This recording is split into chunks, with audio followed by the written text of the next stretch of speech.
Okay. About to start this up. Let everybody get on in here. Chill out for a minute before we get started. I don't know what happened.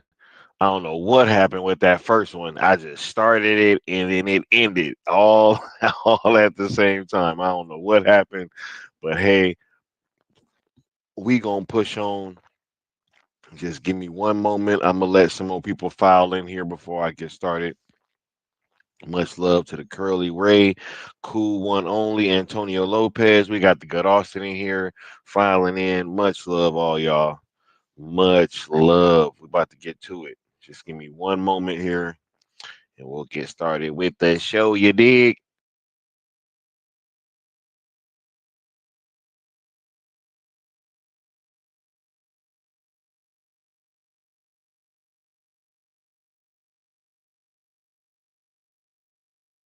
Okay. I wanted to start this out talking with you guys about just how proud I am of everybody and everything that's been happening today. Everything that's been happening recently with this fan base, with this fandom. I'm just super thankful and grateful that all you guys have been here and that you guys have put in all this time, um, this sweat, equity, like all that stuff. Because it is not a small feat to do these things. Um, it takes time, effort, creativity, passion. It takes emotion, will, you know, sometimes staying up late, sometimes not, spending all the time that you would want to with certain people. It really does take a village to do this thing. And I'm very mindful of that. And because of that, um, I just want to make sure that I'm very clear, super early in this space, just how proud I am and how grateful I am of all of you guys that have been here and that have been continuing to rock out. Because, um, without you guys, there is none of this, right? Like Zach doesn't engage with our tags. There is no articles being written. There is no, uh, you know, there's just none of that stuff without all of you guys. So I just wanted to make sure that I said that first and foremost, because I'm super proud of everybody and super proud of everything that's been going on. And yeah, I just had to open with that because that's very important to me. You guys have been amazing, amazing. Now with that said, let's go ahead and get started talking about the bullshit. You know what I'm saying? We got the homie Floyd Lawton in the building. If y'all ain't know, this man a few days ago had Zach repost his tweet pretty much. And it was a perfect tweet, just like I said, man. It was like well crafted, well thought out, had a dope video to it. Was also having the hashtags on there and the trending day, and I think that that's really giving us a big push in the media, and you're seeing like a lot of articles being written, especially like right now, um, about what we've been doing. So, shouts out to the homie Floyd Lawton, man. Shouts out to everybody in here that's just been rocking out. And um, I also wanted to talk with you guys about Project Red Sun. You know what I'm saying? Because I know y'all ain't know what was coming with that, right? Yeah, I'm so glad that I was able to share that with you guys today. As you guys know, I've been hyping up Project Red Sun for quite some time. I had no idea that Zach was gonna end up um you know, actually um like interacting with the hashtags and giving us a big push. But so I was already planning to go on down there to Netflix headquarters here in LA. And I had to put the suit on, you know what I'm saying? I got a new black suit, and I definitely went up to Netflix HQ with the sign, right?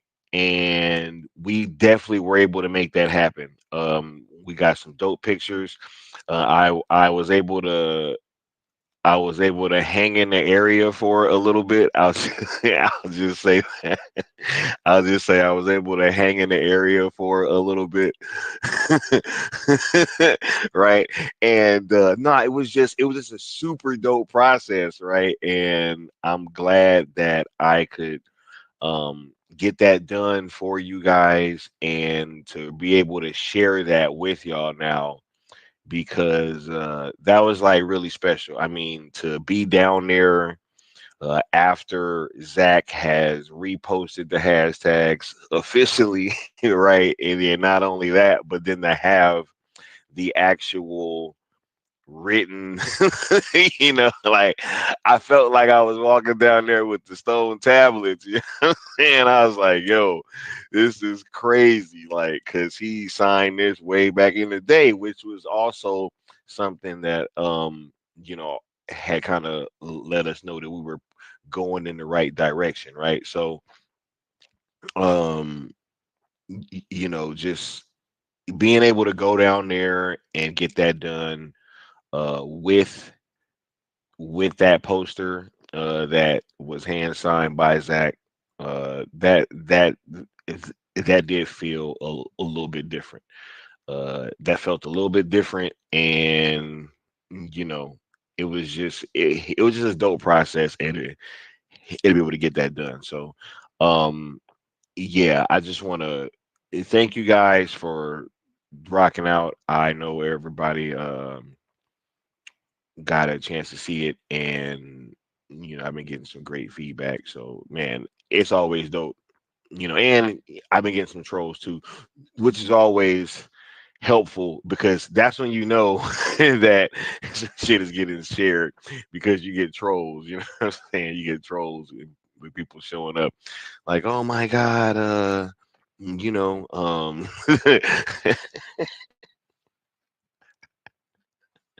like, do these people have jobs? Yeah, bro, you sure do. You know what I'm saying? But no, this has just been a great time, man. And I just want to highlight everybody that's been putting in work, and it feels good to be putting in all this work, right? And to actually be getting acknowledged for it. Like, I mean, I don't want to talk about other hashtags and stuff, but they're doing a lot of tweeting, and I ain't seen no articles. You know what I'm saying? Like, if anything, it's piggy. Like, if they're mentioned, it's piggybacking off of what we're doing. Like, it's mainly our conversation.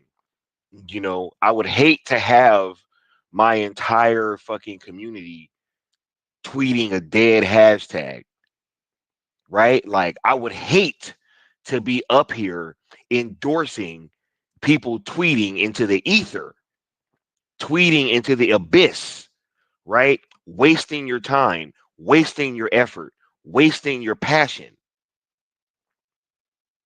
right? I could not bring myself to do that.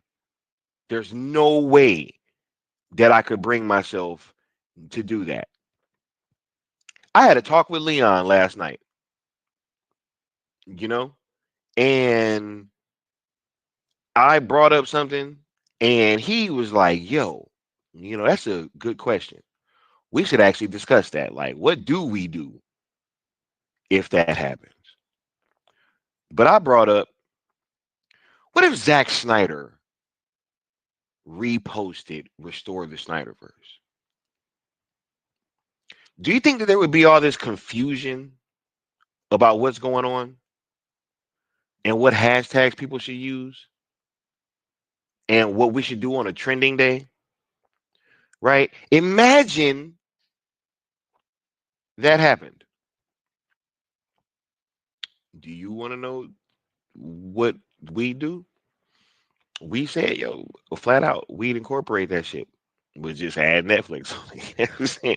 But no, like, yeah, we'd still have to, we'd have to change our fucking game plan up. But did that happen? No. Did Zach follow the ROEs? He absolutely did. Does that let me know that we already knew we were on the right path anyway, right? Yeah. Today, um, in this space and on this stream later, because there is a stream that's gonna accompany this thing. No, we're gonna have some honest conversations because there's a few things I've been like holding back on saying just because I haven't wanted to, you know, kind of like really let you guys in on like what's going. Like we've been known that what we were doing was the only way that this shit was going to work. We've known that. We've known that for quite some time. And we got some background clarification that this was the only thing that was going to work, right? So we tried to, just keep garnering, excitement and passion and keep things going. Like, hey, um, you know, let's just not. But this is a prime example. One of those other hashtags is doing better than Sale Snyderverse to to Netflix. Do you see it in the entertainment section in trending? No, you do not. Why? Because that shit is tweeting into the ether.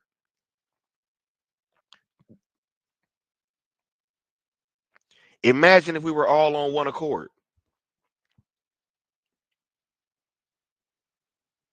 right? Imagine we were all on one accord. We're getting this done regardless anyway. We have not needed these people's help. We never have, right?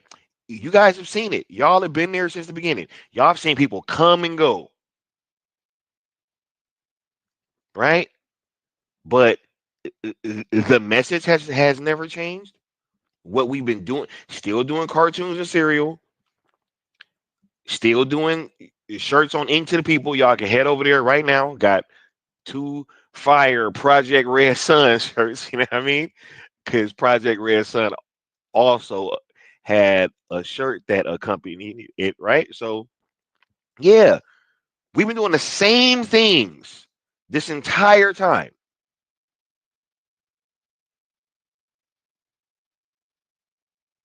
Now you're starting to see the fruits of the labor, right? So yeah, yo, when I look at what is going on right now, and I think about what we got going on in the background and what we're trying to build and create and do, and some of y'all in here know what's going on, right? You guys will know. Floyd Lawton, know he like said it because of stuff like that. I think that's why we're experiencing this happening right now. We are truly operating from a 100% get this shit done and be effective kind of model. That is it. I've had to forego tons of things, right? I've had to forego um certain things when it comes to content creation and making money, right? I've had to forego mad time, mad money, keeping this thing going. I at the drop of a hat had to fly to New York and go to a release party with my line of work, and especially back then, like I have a schedule, I have clients. That was not easy, right? Even going to the red carpet, right? It was like, am I going to be able to go or am I not going to be able to go? Like almost right up until the day of. right? Was going to go get my suit tailored just for the possibility of being able to go.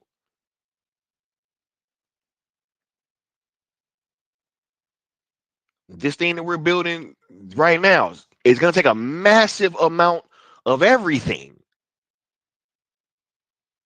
But luckily, we've been able to give whatever this thing has required of us, right? For us to get these things, it's required these types of things from me. It's required these types of things from Leon. It's required these types of things from Austin and Floyd and APAS. And it's required these things. So that's why we've kind of always operated with this thing, especially when that shit happened with old girl. Like I ain't gonna front. Like that changed everything about how we operated. We were like, yo, we'll never have that kind of situation happen ever again. Ever. And it didn't. So that's why we've always operated on whether or not who's here, regardless, the work has to get done. The work has to get done. And you guys have been showing up to the call. And we're getting further and further and further and closer to our goal. Every time I look up, we just a little bit closer. Now, ain't it starting to feel like we a lot a bit closer? Right? Because even though everybody else about to act like they don't know what that shit mean, I know what that meant.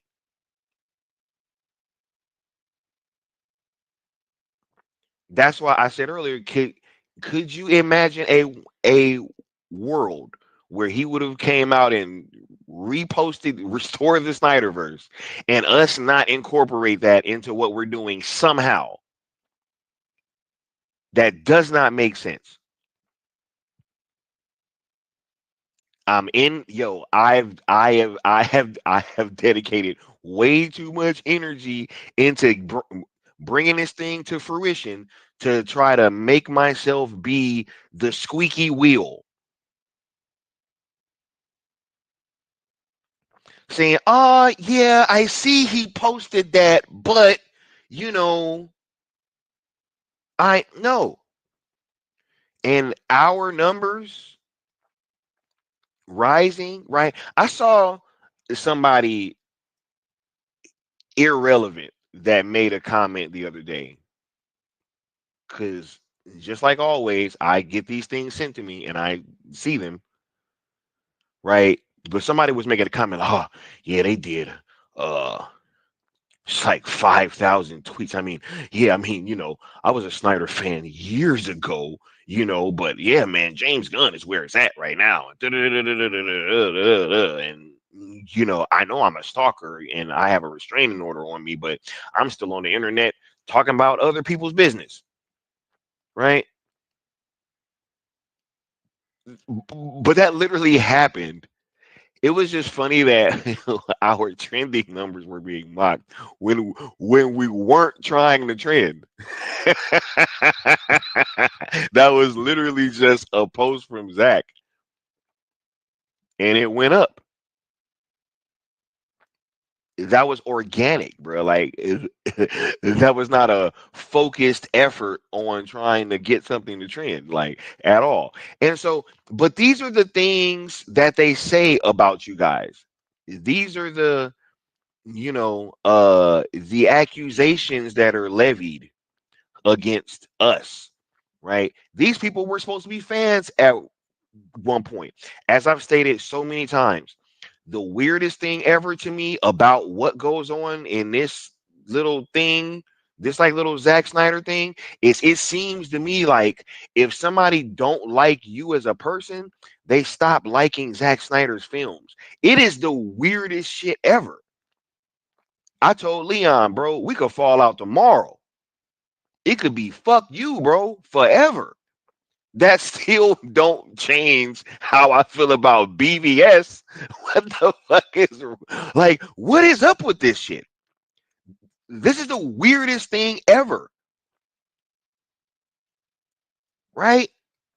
Hey, I'm gonna not listen to Zach and try to undermine what he just endorsed. Imagine if all those posts that was about Zack Snyder tonight or today, rather, because we still early as hell in the day. You know what I mean? We still early as hell in the day, and it's already going crazy. How many articles will come out today?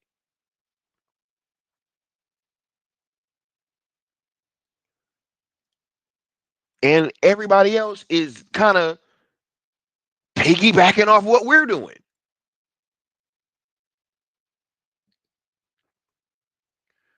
We're gonna keep being that beacon as a beacon for the industry. You know what I'm saying? Ain't that what they called us? I didn't I didn't say that. I didn't make those words up, right? We got we got Leon in the building. As soon as you get your mic situation straight, bro, the floor is all yours, bro. I'm about to have some of this here smoothie, you know, What's good? What's and, good? You get me? and yep, and I'm gonna let you cook, brother. The floor is all yours. Yo, first and foremost, everybody, you guys are great. This is awesome, and it feels like a really fun and good day. I see the energy. There's a lot of creativity being put into posts. Like this is dope. I haven't started reaching back into like my old archives and started reposting stuff. I was like, this feels good today, and it feels good today because we're fresh off the heels. You hear the little kitty cats in the background.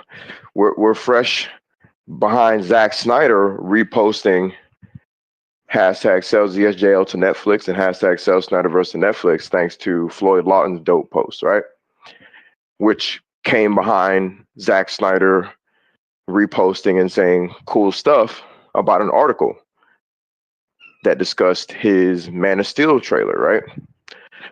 All of this is surrounding the conversation of the DCU and what's supposed to be happening next with, whatever projects they have going on, right?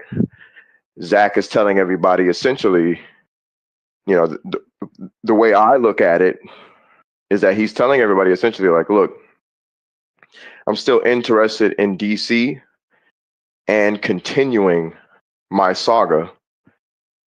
And he's gone as far as to say, with that repost, the way I translate it, the way a lot of people in the fandom, I think most of the fandom translated it is, seeing it go to Netflix would be great because, I mean, let's face it, he's going to get the most creative leeway, right?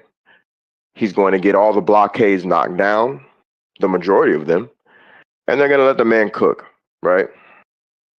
I think we can all understand that.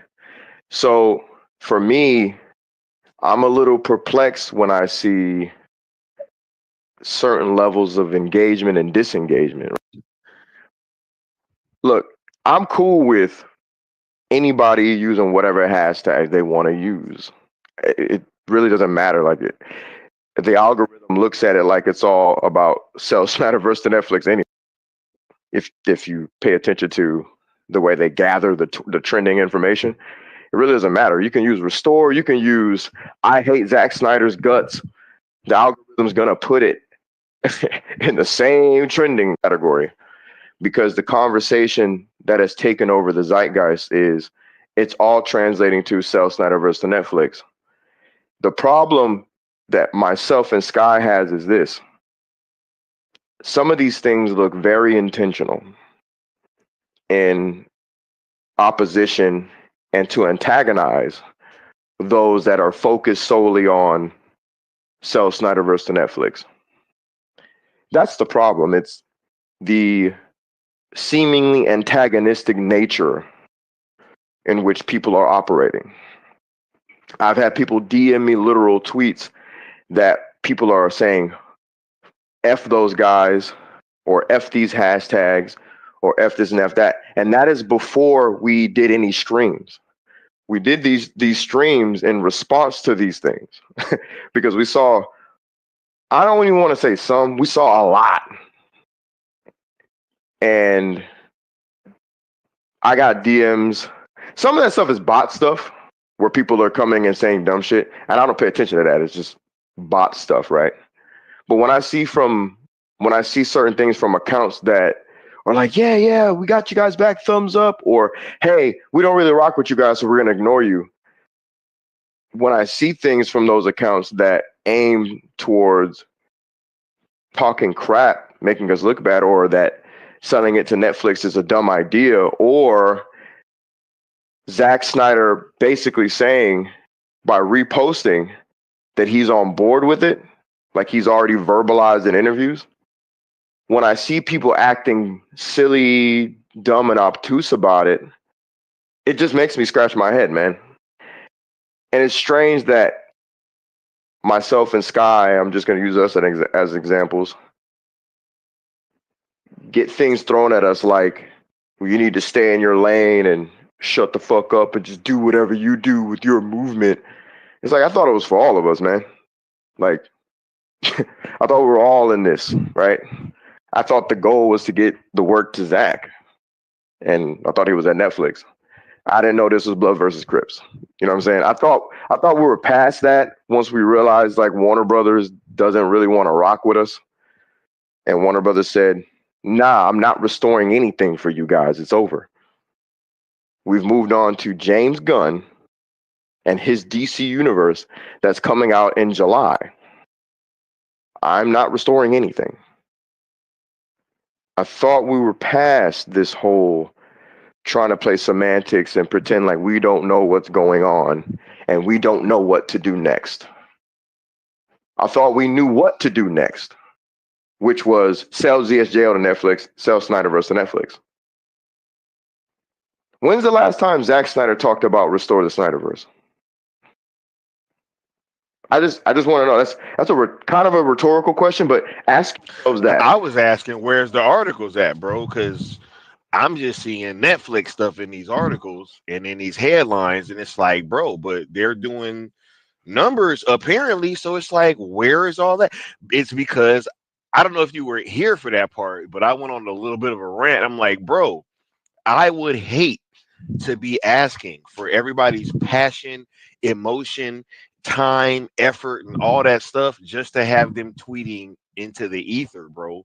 I would feel terrible, just me personally, asking somebody to do that when I know that that's what's going on. Well, Sky, let's have a conversation back and forth here. So that's because when you originally came up with the idea, you came up with the idea because we found out that according to the algorithm and Warner Brothers, that they killed a lot of the hashtags. Correct? Yeah, Okay. absolutely. They were blacklisted. So once those hashtags got out there in the ether, now that you're doing them, they can reach whatever numbers they reach. Warner Brothers isn't listening, right? So if in turn you say, oh, well, I'm using them for Netflix, then why do I see posts from specific accounts that are heading up and riding out for Restore? They're not utilizing anything Netflix related. They're not even talking to Netflix. That's my question. Like, is Netflix bad? Are they the black sheep of entertainment? What is the reason? Who are you talking to when you're saying restore? Who are you conversing with? Who are you asking when you say restore? When you say in the nightmare, when you say make the thing, sell the, like, who are you talking to as an audience member? That question was answered when Sky came up with the idea, hashtag sells ZSJL to Netflix. When I helped to refine said idea by saying hashtag sell Snyderverse to Netflix, that conversation was answered. That question was answered. We're saying, let's talk to Netflix because that studio doesn't want to do anything. That would in turn create an uproar and an uptick and a craving from other studios to maybe get in and get a part of the conversation too. That's what this has been about. I thought this isn't about egos. This isn't about like I don't care. I personally don't care. Like, there's been many a times where I'm like, I don't know, man. Like, if they don't really want to do this, like, I don't see the need to keep doing it. But these are conversations I'm having with myself. Conversation that I've hinted towards Sky, right? And Sky has been the fire of hope constantly, constantly. Whenever I feel just a little bit like I'm just like, I don't really see the point. Like, they seem like they don't really care to rock with it like that. You know, I've never said this out loud to Sky, really. I just kind of hint at it because that's feelings getting in the way. The bigger picture is a lot of you guys are rocking with it, which is why there's articles, which is why Forbes picked it up back when, which is why there's continuing to be conversation being had almost on a, like, almost, I want to say weekly. There's something coming out talking about selling the Snyderverse to Netflix. So I get out of my own way because I'm a human being, right? And I'm not trying to like have a therapy session here, but I'm a human being. Like, at the end of the day, I look at my life and the bigger picture of my life and I say, I got a lot of stuff going on that I enjoy. I don't really have to deal with any drama. I cut drama off at the head and just keep it pushing. This takes some modicum of sacrifice to get out of whatever you're doing in life and divert time towards this stuff. This stuff doesn't just happen in a vacuum. This stuff doesn't just happen out of thin air. This stuff takes passion, takes time, and sometimes it takes money. So when I see people say, fuck you, fuck them, fuck those hashtags for whatever reason, unprovoked, because we've said we have rules of engagement with the hashtags because we're trying to refine things and make things crystal clear, because this fandom was called fractious and scattered and toxic. We're trying to make it clear and focused so that everybody that's important and that can do something of importance, like sell the Snyderverse to Netflix, purchase the Snyderverse, reproduce it, keep it going. Those important people can say, oh, well, that's what they want. This is what they're asking, etc., etc. When I see people coming against all of that, it just makes me scratch my head, you know? Anyway, I don't want to go on too long. I kind of want to bounce off the Sky because my energy shifted today. After seeing all this, I was a little annoyed last night. You can ask Sky. But seeing all this made me happy. So I'm actually tapping into feelings and thoughts that I kind of was like, fuck it. But they do need to be addressed, you know, so that people can get a clear picture of why we think the way we think. I know it's not going to be respected by everybody because they're hearing me right now and they're saying it's ego. It's not. I don't care. I don't care. As far as like on a level of, is this doing something for me or not? I only care in regards to the mission. I'm thinking of this very militaristically. Like, I care mission wise. Personally, I'm just like, I could literally quit today and I wouldn't give a damn, because the people who want that to happen, I don't care about them. They're nobodies to me. They're nothing. So it's like, why even entertain them? I could just quit this shit, keep making the great amount of money that I make in my life. I'm able to travel freely and live my life. I do all sorts of different things. Like, I look at my life and I'm like, Bruh, it's great. I don't need this shit. Bruh, somebody saw my picture and was like, do these guys even have jobs? Right, but they don't even understand. Like, we're able to do this because of what we do in life. Like right now, I didn't take any clients because I was like, I'm good. I don't need the money today. It's fine. Yep.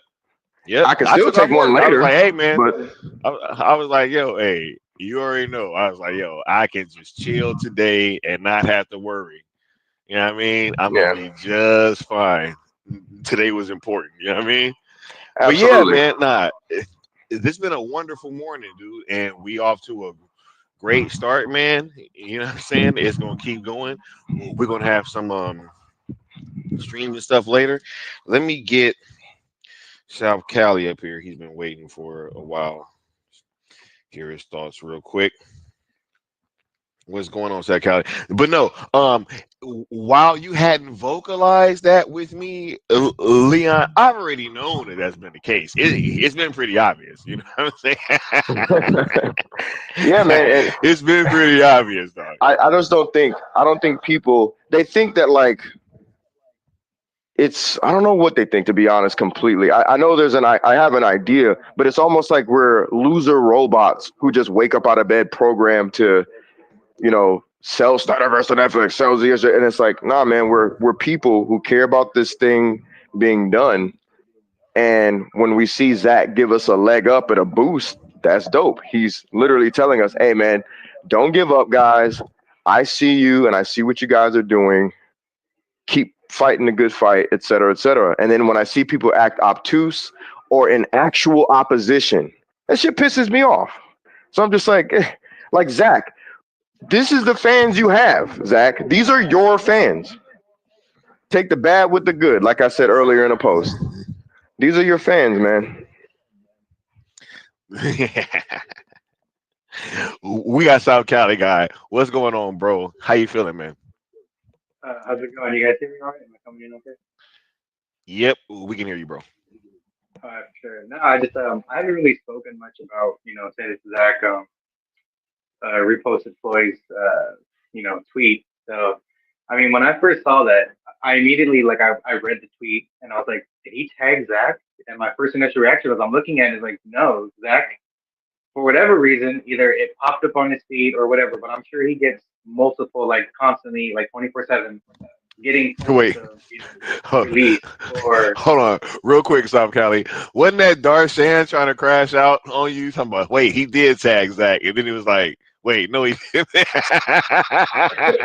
I honestly didn't remember. I remember seeing it. I'm like, nah, did he? I was like, maybe he did. And then I checked. I was like, no, I don't think he did, man. No, I don't think so. But but I'm like, That yeah, was pretty funny. Yeah. yeah, but I'm like, I I saw the tweet that Floyd put out there, and then Zach retweeted it, and I'm thinking to myself, Zach sees posts like this all the time for restore, for release, for make the backflip movie, like all of these different hashtags, right? And for whatever reason, I'm just gonna assume Zach saw that tweet, the full tweet, everything on it, including the video, and was like, "Yeah, that's it. That's the one that I want to show support for." I saw that, and in my mind, I'm thinking, okay, if Zach is willing to go ahead and retweet that, and it doesn't seem like he has any problem retweeting that, why should other fans have a problem? Like I in that moment, to me, squash all the bull, squash all the whatever hate that you may have for certain individuals, for whatever the hashtag, however you look at this hashtag, just squash it. Like Zach literally squashed it in that moment. He literally retweeted it and saying, look, you guys, if I can do it, you guys can do it too. If you want the Snyderverse, this is a way, this is a decent, not even decent, this is actually a very viable way of actually getting it done. We know Warner Brothers doesn't want to do this. We know they've explained it to us like time and time again, over and over again. We know what they want. They want the control. Bruh, By all means, go ahead and have it. South Cali. They about to promote Peter Safran, dog. Yeah, Right? I, I Yo, mean, that whole it's so crazy over there. I don't know why they want it over there, bro. But sorry to I interrupt. mean, I Go mean, ahead. no, yeah, yeah, I mean, personally, when it comes to WB, I mean, I've said this. I know I've said this multiple times. When it comes to WB as a studio, I am done. I don't want them having DC anymore. The way that they treated this IP, the way that they treated the actors, the way that they treated directors in the past, the way that they continuously continue to still treat many actors and many directors. I mean, why? Like, if I was somebody in the industry, I know I wouldn't want to work for WB. I go with every other studio aside from WB. And I wouldn't want my money, my time, my hard work going to them just so that way at the 11th hour they can literally just chop it and say, no, we're not doing it or it's a tax write off. Like, no, I'm sorry, but it's just, I'm done with WB. That's like, I'll support any fan who wants to use the store. By all means, use it all you want. I'll like it, I'll retweet it, I don't care. use it. That's fine. You're still showing your support for Zach. At the end of the day, cool. I'm okay with that.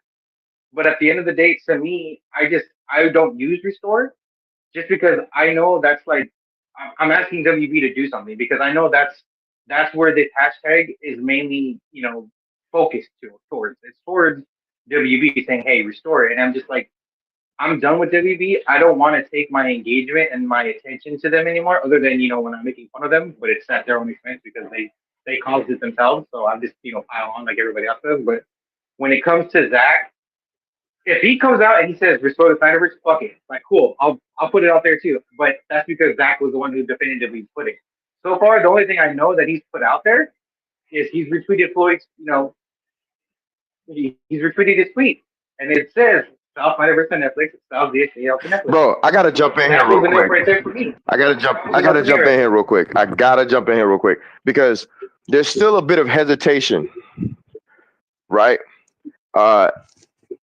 And I think it's just weird to feel hesitation with this fandom, and it's like almost like it's like pulling teeth. Like like Zach, he might. No, he did. He did. Think about this. Think about this. He reposted it, and then he went to fucking Vero and put the link on Vero. The man scanned the tweet. He read the tweet. He read every inch and every ounce of it. He reposted it, and then put the link on Vero. Are we calling Zach an idiot? I just want to know. I just want to know. Let's stop playing and dancing around this shit. He saw it at the very least twice because he reposted it and then he posted the link on Vero. Zach knows what he's doing. He saw the two hashtags. He did not do this by accident and because he thinks that the freaking edit is cute. We've seen millions of fire edits. I've seen edits better than that one. Y'all think it's about the edit? Bro. I've seen some fire. I've seen some fire ass edits too, bro. You're absolutely right, bro. It's been some shit that got me hyped, dog. Yeah, like that was dope. Was kind of, yeah, but like, I mean, yeah, he's absolutely right. Yeah, I mean, even when I think it was Saturday when he originally reposted Floyd's comment or his post on Twitter. Absolutely. It was like, yeah, it was like the following day in the morning, mind you, it was like Zach was doubling down when he posted it on his Vero account. He's like, no, look. Thank you. This is me. Right? Like, precisely what I'm saying. Let's cut that. I'm putting it out there on Vero. Let's everybody stop the hesitation. I just want to say that. I just want to emphasize, and I'm gonna let you cook. But I'm on the edge here. Like, let's cut out the hesitation. Let's stop pretending and dancing. Zack Snyder's not an idiot. You could think what you want about the man as a fan, as a detractor. He's not a fucking idiot. He saw what he saw, and on that day he reposted it. Us, man. And then on Vero, it ain't Zach, bro. It's us, bro. I know. It's us, I know, bro. and I don't care. It's us, bro. All we've ever done was have vitriol for that studio. We've had vitriol for people who hate Zack Snyder. I've never had vitriol for anybody who's just a fan of Zack Snyder or is somebody just chill, whatever. Never. I'm not gonna dislike somebody for nothing. Like, I don't even dislike fans of who people who hate Zack Snyder like that, like on a personal level. But I will eviscerate you if you cross my path. So if you're not in those categories, why would you be an enemy of me or anything we're doing? Like, it doesn't make any sense to me. Anyways, go ahead, South Cali. Yeah, bro. No, you guys are good. I know you guys. I know this is very much so a moral victory for you guys, and I'm letting you guys have it. I just, from like my point of view, at least you know. At least you know, bro. Yeah, from my point of view, like I'm just a fan going through the motion. I'm gonna support whoever, however I can, to get the thing that I love dearly. Thank you, thank you, bro. It's Zach getting to finish his story with these DC characters. Right? Facts. If WB would do it, cool. But obviously, they don't want to do it. It doesn't look like they want to do it. It doesn't look like they even want to entertain the idea of letting it happen. So I'm going to take my attention to those who are at least who are showing Zach the respect and the loyalty that he's always been owed, in my opinion. And that's Netflix right now. That's where he's currently at right now. So I'm just going to show my attention and show it there. And you guys for the most part, I've met you guys in person. I've been in chats with you guys. I've been in, a couple of live streams here and there. I've been in a bunch of spaces with you guys. You guys are good people. I know deep down, you guys are good people. You guys, served this country. You guys have fought for us. I thank you. I appreciate that. At the end of the day, I know I am just literally just another random fan who would like to pretend to be a foot soldier in all of this. I do what I can, however I can, whether it's making a sign, whether it's finding these articles and sharing them with everybody, whether it's clipping videos. I'm just bringing the awareness to saying, like, look, I'm not being, necessarily impartial or leaning one way to another. I'm just letting you guys know, like, this is what's probably happening. This is what's being talked Absolutely. about. This is what's being discussed. That's it. I give you guys everything at face value. You guys run with it. But for the most part, we can all look at everything face value and see how either good or bad they are. And in this scenario, I Absolutely. don't see South. I don't see South Spider versus Netflix as a bad thing. If Zach can retweet it, I don't see why it would be a bad thing. I'm just Thank you. Thank you. Look, and we appreciate that, South Cali guy, man. Yo, you've been real, bruh. You've always just been doing the same thing. Like, yo, people that do the same thing, bro, they don't bother me. yeah, Y- yeah. You I know, just because I know who yeah, you are and I know what you do. You know what I'm saying? And yeah, yeah, you be yeah. trying to bring awareness and share articles and all that. You know what I'm Bro, saying? And South you ain't Valley never guy not done that. has tweeted sell Snyderverse to Universal for God's sakes. This guy has tweeted everything. I have zero fucking issue Everything. Yeah, with South Cali guy. I have bro. no The issue with South this Cali man. guy. Yo, wait. The South Cali guy. Has either one of us ever like DM'd you or came up to you and was like, hey man, I don't like the way you be tweeting, bro. Never, not once. I mean, I've met you guys in person. I've shaken you Right? guys. Facts. We've had this conversation. We've been pictures. Like I know at the end of the day, you guys want at the end of the day, bottom line, you guys want the exact same thing like many other fans do. We want to see Zach finish the story, and that is enough for me That's to be friends it. with anybody. That's enough That's for me to it, be friends with bro. anybody in this fandom. That's it. That's it, I bro. don't Yeah, care man. what hashtag you want. Just I would really hate it if they just stop. Just stop. I yeah. I don't I'm think they know for what the. I don't think I'm they for understand, anybody. bro. Like we don't care. Like the time that Yeah. that when I start to care is when you say shit like, what does this mean? Why did he repost this? And then you say hashtag restore the Snyderverse, or he just did that for funsies, guys. He didn't really mean anything. Or if you say some shit like fuck those guys and sell Snyderverse, or if you say some shit like, well, I think Zack Snyder was just putting on, and yes, I have this accent specifically for a reason. You know who the fuck I'm talking to and who I'm referring to. That bitch over there said that Zack Snyder was just playing. From the start, it's been like this, man. Yeah, yeah. Oh my God, that's facts, bro. From She the said from the start, it start was when Zach said Zack Snyder was just hashtag playing. Snyderverse sell When it, Zack signed my fucking poster, when that he is a answered the fact. question, of Damn, course I would like for it to damn, go to a third party. She damn. sat there and said, That is I a just think fact. Zack Snyder was just putting on. I think he was just playing. She literally said this. And I have it Facts. recorded. That's Play 100. with me. Play with me. That's crazy. Play with That's me. crazy. Nah, she literally did say that he was just fucking joking around. So But yeah, this has it's never it's been about crazy, anything bro. but bullshit, and it makes me wonder as a strategist, why are you so adamant about making it seem like every time Zack Snyder interacts with the idea of the Snyderverse going to Netflix, why do you pretend as though it's bullshit? And it makes me wonder, are you with Warner Brothers? It just makes me wonder. Mm. If you had just as much passion for restore and sell Snyderverse at the same damn time without all the bullshit, I wouldn't give a fuck. I really wouldn't care. I'd be like, that's awesome. But that's not how it goes. It comes with, it always seems bittersweet. There's always a middle finger attached to what we're doing, even when they're using what we're doing. Crazy. Yeah, look, Look, I'm still at work. I mean, I'm at work right now. I just wanted to Yeah, come in and I was just about to I don't say. really focus on anything. Yeah. I was just about to say, we'll get you up here next time, South Cali. Yeah, I'm saying we For sure, appreciate brother. you coming through, bro, and we're gonna get the next For, caller up here. And for we sure. always appreciate the homie coming through. Yeah, for Yeah. sure. Yeah. All right. Yo, next we got meanwhile back on the podcast. I'm about to bring you up, but 1 second, Leon. Hey, that was some crazy shit. Just to be clear, y'all, that was actually a bar because I totally forgot. It has been ever since Zach started interacting with us.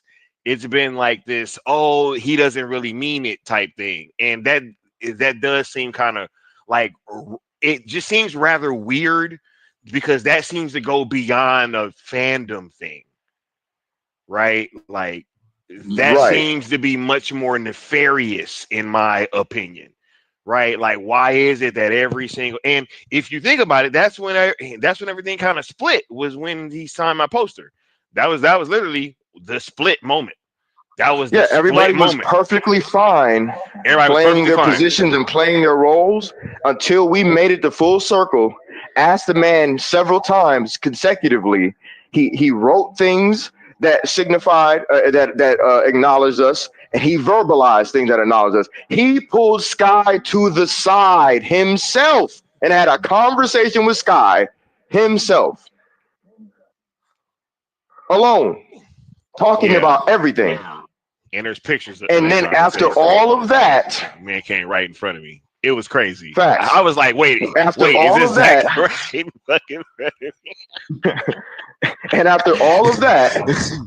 then Right all of a after we sudden got it there. was a problem with the idea of what we're doing. Like, it's insane to me. Anyway, Yeah, no, that is a stone cold fact, Jack. Ever since that poster, things have been very, very funny. But let's go ahead and bring meanwhile back on the podcast up here. As soon as you got your mic situation straight, you can ask your question and make your comment. Platform is all yours.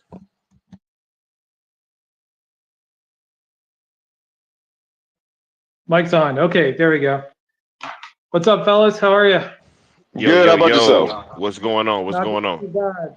Not doing too bad. Scott, I don't know if you remember me. We talked probably, I don't know, 6 months back on one of your spaces, but yeah, we I started remember following you. each other like right Yeah, after. yeah, Okay. yeah, yeah, yeah. I remember you. Cool beans. Well, yo, it's really good to see that retweet come from Zach and to get up on Vero. That's awesome. That's a good signal. Listen, I've been following Zack Snyder for shit. Like since 300. Like he's been one of my favorite directors for a long time. And that dude doesn't post anything without it having some sort of subtext to it. So there's something to that. Whether it's he's kind of trying to signal to Netflix that whatever conversation he's been having with them is very serious and that there's a fan base here that want it, that could be it. But what I want to talk to you guys about is, and this is going to kind of dovetail nicely with what TheNuGeekz was just saying. I cannot make any I cannot find any logic in why anybody, I'm talking about anybody, I'm not talking about people who are heads of these other movements or whatever. I'm talking about just fans in general. I don't know what is going on with this binary bullshit thinking of like, hey, you can't like Zack Snyder and you can't like James Gunn at the same time. Like this type of thinking, this type of like you have to be in one team or the other bullshit has to fucking end. Like I'm getting like is driving me up the fucking wall. And honestly, I think that TheNuGeekz, what you were saying about like why would anybody even have a problem with us doing this? It's that type of thinking. We've been poisoned by it. Like we're just like this is the way we approach everything now. We approach politics this way. We approach social issues this way. We approach celebrities this way. It's like you can only have one. Like if there's two things that are somewhat in direct opposition of each other in your mind, you can only root for one of them. There's this. We've lost this. We've lost this sense of several things can be true at once.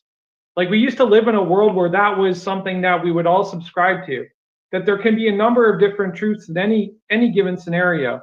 And it's the same thing with this movement shit, where people are trying to, put people into buckets or put them into teams, and to get them to, try and rally against the other side because it's like either good for them or something. So like, this shit's got to end. It's just weird. Like, I think anybody who spends their time shitting on Zack Snyder because they're a James Gunn fan is a weirdo. I think anybody that spends their time shitting on James Gunn because they're a Zack Snyder fan is a fucking weirdo. Like, it just needs to end. Like it's ridiculous. It's unsustainable. It's bad for fandom. It's bad for discourse. It's bad for everything. And it's bad for people intellectually. Like, you guys want to live in these echo chambers and just have people feed you shit you already agree with? Your brain's going to shrivel up and shrink and die. Like, that's not how you become more well informed. Is just, absorbing shit that you already agree with. It's ridiculous. Yeah, I agree. I think that when you look at these types of things and people get in certain camps, sometimes it can feel like a us versus them type of thing, right? Now with the James Gunn situation, like, I don't fault anybody for like liking his films or anything like that. I'm not gonna judge anybody on how they really consume their entertainment, right? That I think is like something wholly different from what's kind of going on with this situation, because this is a bit more nefarious. I don't think that this is just like a, hey, this person likes Donald Trump, so we're not going to invite them to dinner. I don't think that this is that type of situation. I think that this is something where it's like, hey, you have a group of people who are coalescing around a fan base, and they are engaging with it, and they are saying that, hey, I'm just like you guys. I am one of y'all. And really, that might not be the case. They might not actually end up being fans, because most people that I've met in real life, they sound like South Cali guy, right? Where they're more or less gonna just say, hey, um, when it comes to what we're gonna support in terms of what Zack Snyder is doing, whatever Zack's rocking with, they're gonna rock with, right? So that's been the case for this entire time, right? And I've been here from the very beginning, so I would know. But now we're at a space where we're totally in a different area, because now Zack is saying, hey guys, I'm going to endorse something. And then the same people that may or may not actually be said fans of Zack Snyder, right? Those people are now saying, hey, now we're gonna buck the system, and we're gonna take a lot of our engagement, or all of their engagement, elsewhere. Great chunk of it is usually fake, but hey, it is what it is, right? So that's entirely something different, I think, than somebody just having a favorite director. I think it's a little bit deeper than that. Yeah, I get what you're saying. Okay, so we got to parse the two issues. I get what you're saying. So you guys suspect that there's somebody that's either attached to potentially a studio, or somebody that's politically in Marketing companies, opposition. Yeah, marketing okay. companies, Because, like, yeah. meanwhile, and by the way, eloquently put, I like what you said, and I appreciate the pretty much the inner topic of the binary thought process, because yeah, I can't stand that whole like must think this way or else, but what I was going to ask you was, like, if one has heard Zack say on at least 1, 2, 3, he's verbalized that we know of, publicly, right? on 3 separate occasions that he wants to and would love for the Snyderverse to be on Netflix, right? And he's liked posts, reposted things on Vero, blah, blah, blah. And he's also come here now and reposted.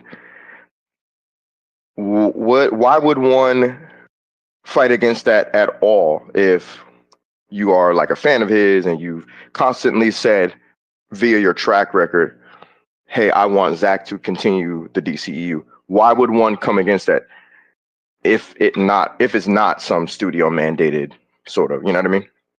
Yeah, no, you raised a good point.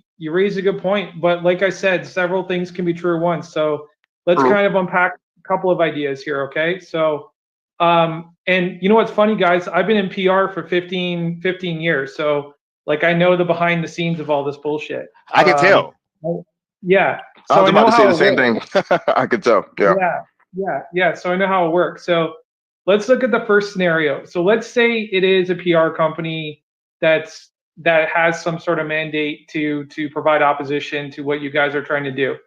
That could definitely be a possibility. The other thing I was thinking too, as you guys were talking, was anybody who had a different movement or different sort of vector on bringing Zack back into, bringing Zack's story back into, whether it's Warner Brothers or whether it's some other studio, that person could have a vested interest in wanting it to not go to Netflix, for all you know.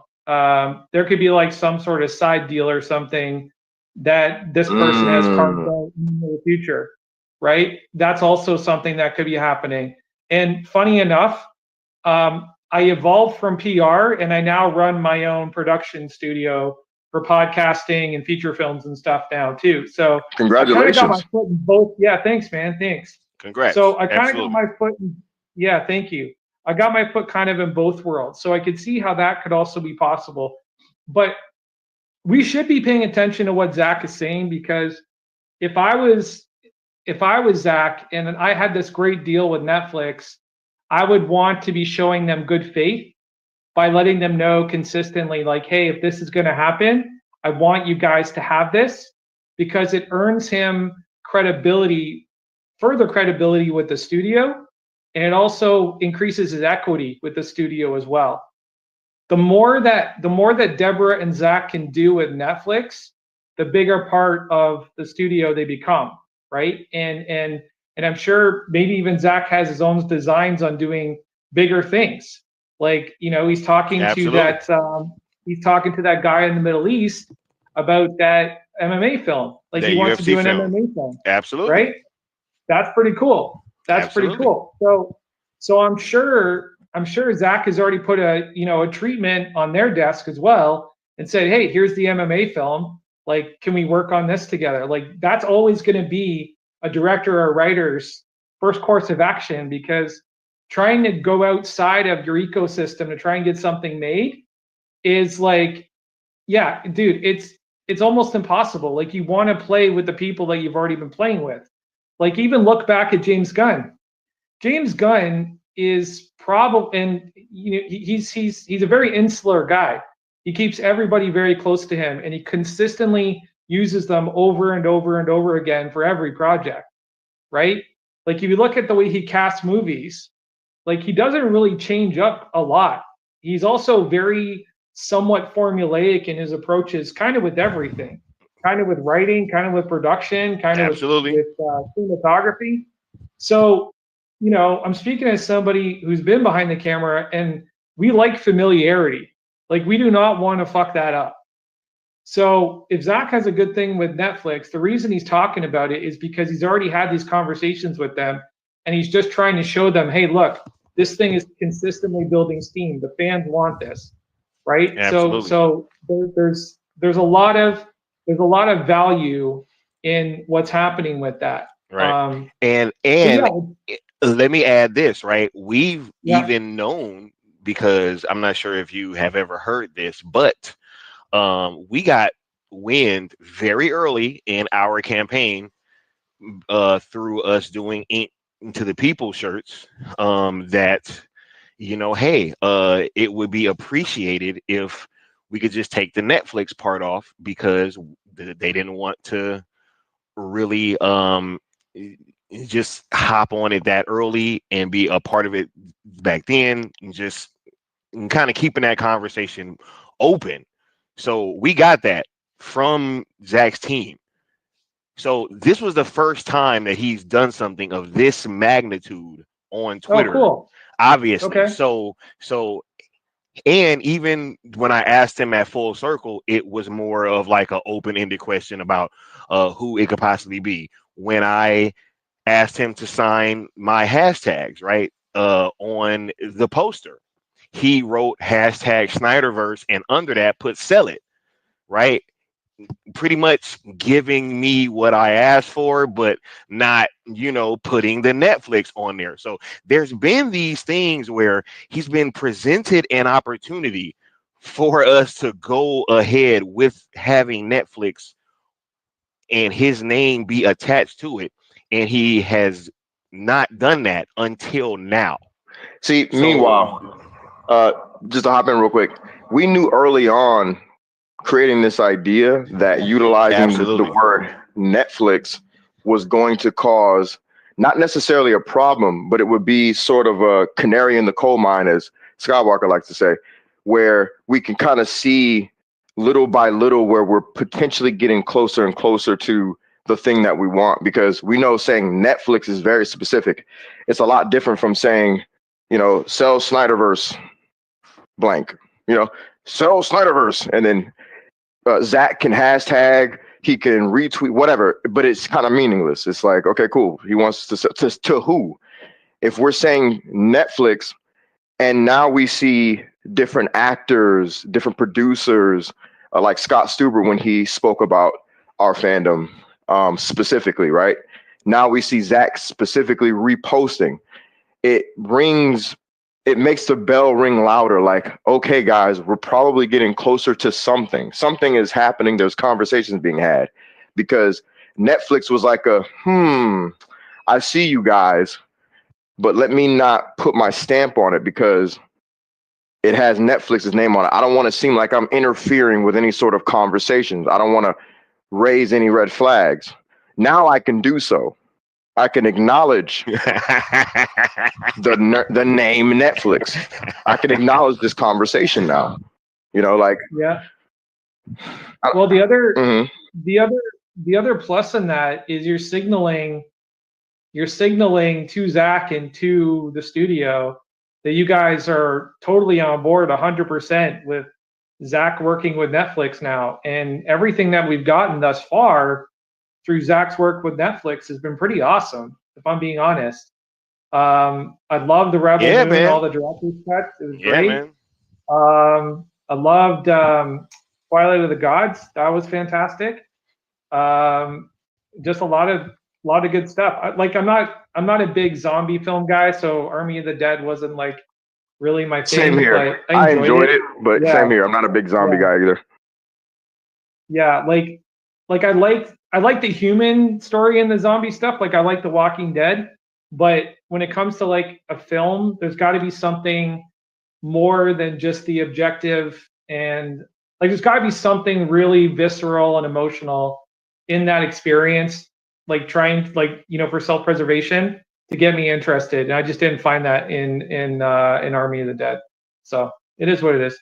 But yeah, no, like you guys are signaling that like, hey, we love that Netflix and Zack Snyder are working together. That's a good signal to send out. And it's smart for you guys to put the name in there because that's who he's working with now. So it just Yeah. it makes sense. The path of least resistance. What's the shortest point from A to B, right?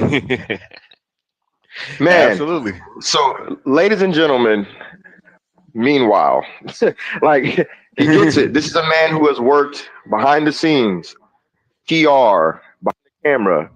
He's been in. You've directed and cinematography?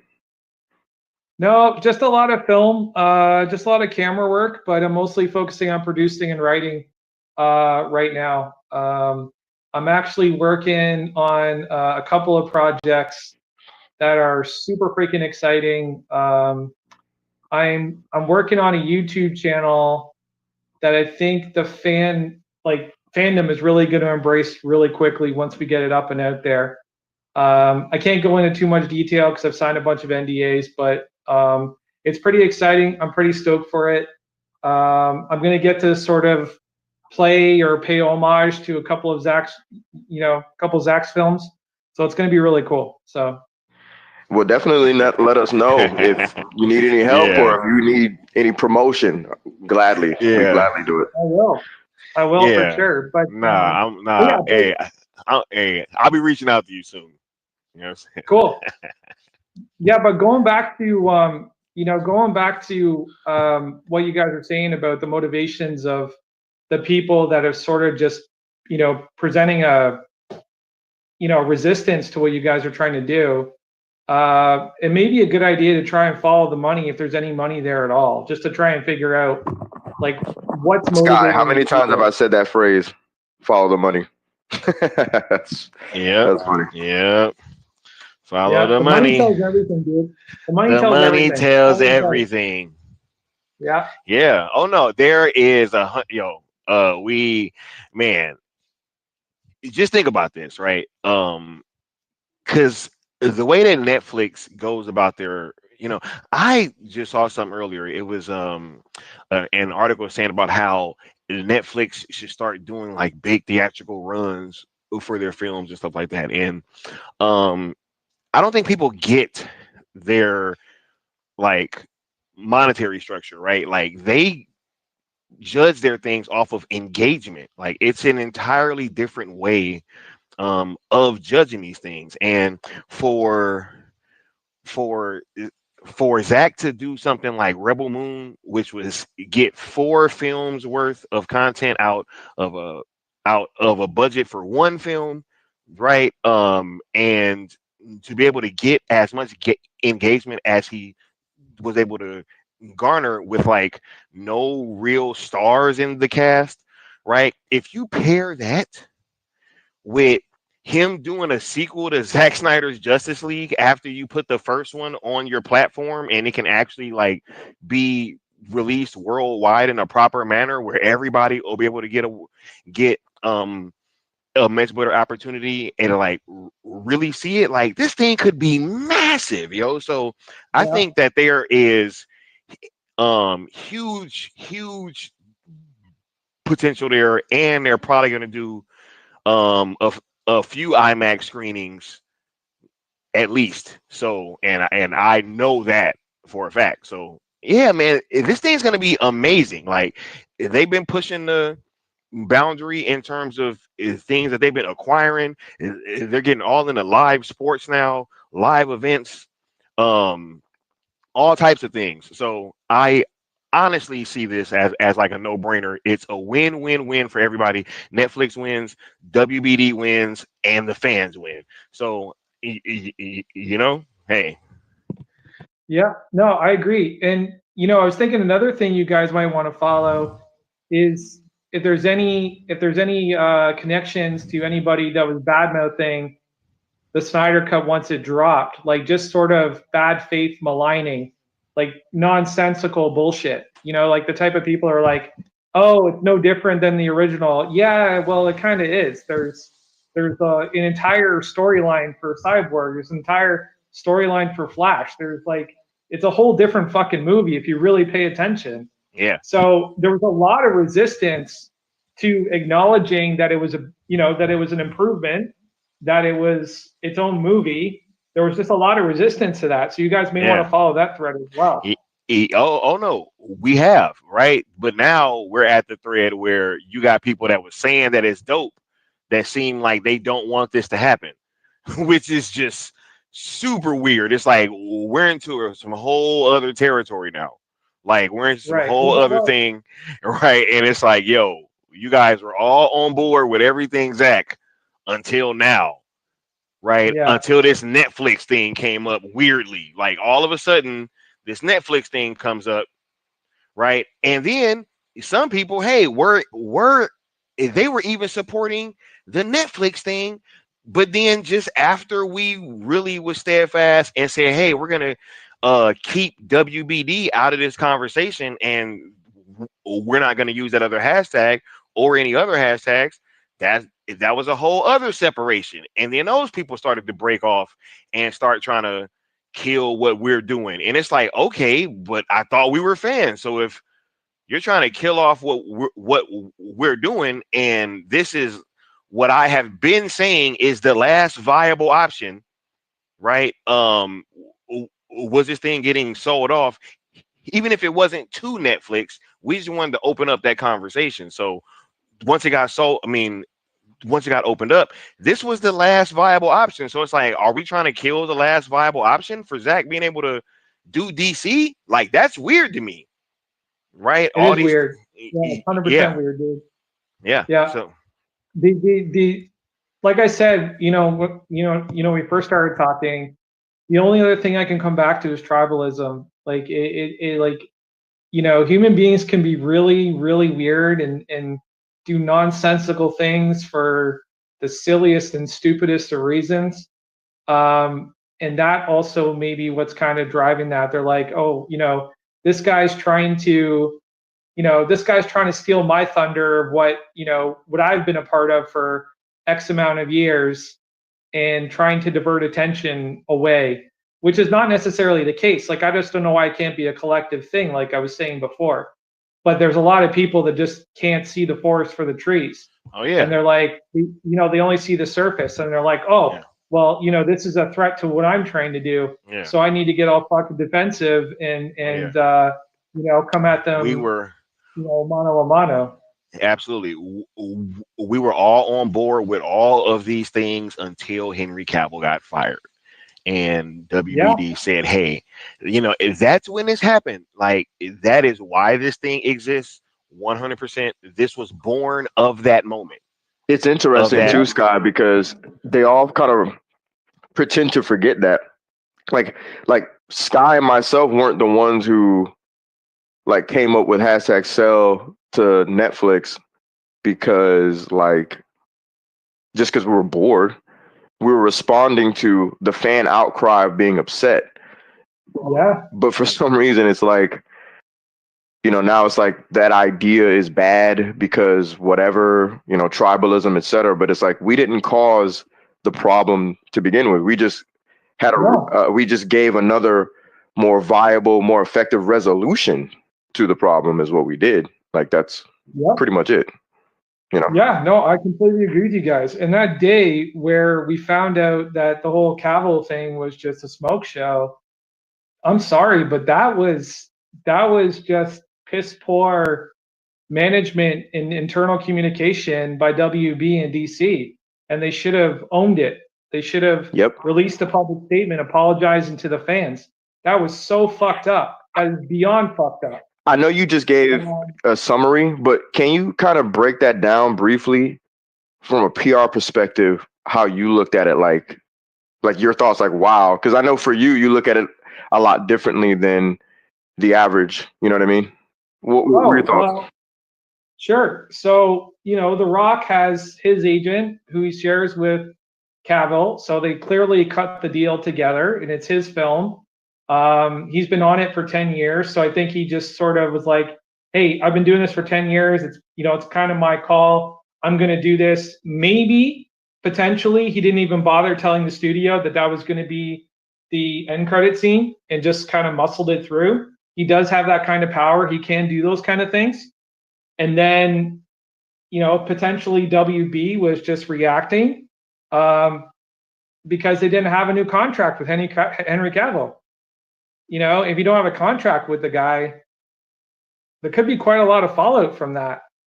So, it creates a really, really sticky situation. But all the parties involved should have came to the table and said, you know what, that's a really fucking shitty thing we did to the fan base. We need to make this right. And there should have been some sort of public statement, like some sort of press release, some sort of statement from from the studio and from The Rock and Henry and Dwayne's agent saying exactly what happened and just being completely transparent about it. But they don't want to do that because it's probably just going to reflect poorly on a lot of different people. I would say is probably mostly going to reflect poorly on The Rock, because if I look at it from the outside looking in, it just looks like The Rock muscled that scene through. And then Henry was kind of reacting to it. And that also explains why Henry fired or stopped working with The Rock's agent. Like, he's no longer with her anymore. So that makes a lot of sense to me. Hey, I feel it. It could have been a few different things, man.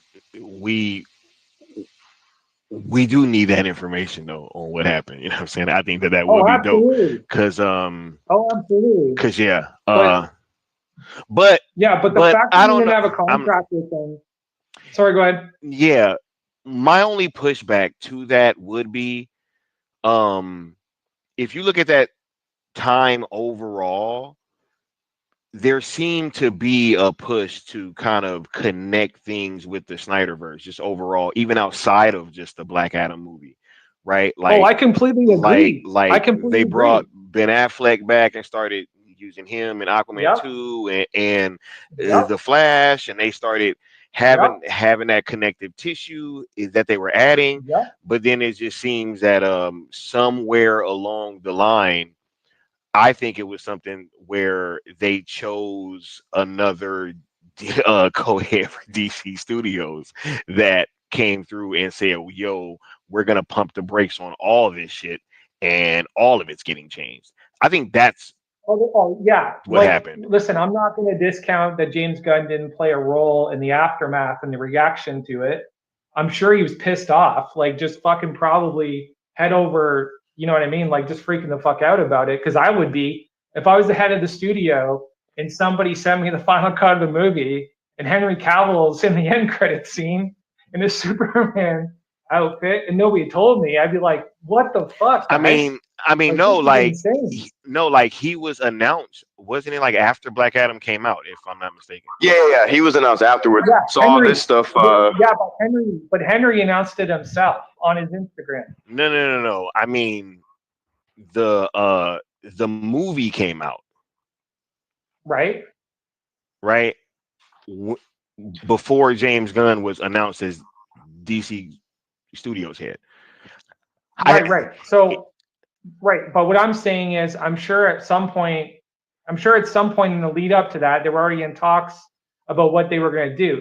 Because, like, in this business, you're working like you start working 6 months, 8 months ahead of time. So Absolutely. James Gunn has been talking to WB for years about this idea. Absolutely. Right?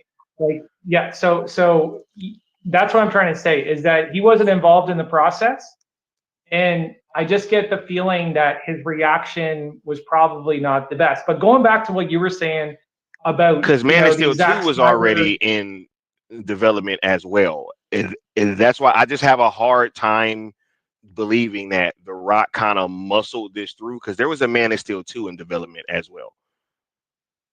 was there though? Yes, there was. It was a script by Stephen Knight, Stephen DeKnight, whichever one. Oh, the guy Yes. from Peaky Blinders? Yes, Really? absolutely. Absolutely. Yeah. No. This was not just The Rock muscling this through. Like, there was a Man of Steel 2 that was being developed at the same time. There were two competing visions. James Gunn's vision was, hey, I can do this cheap reboot, and here we are.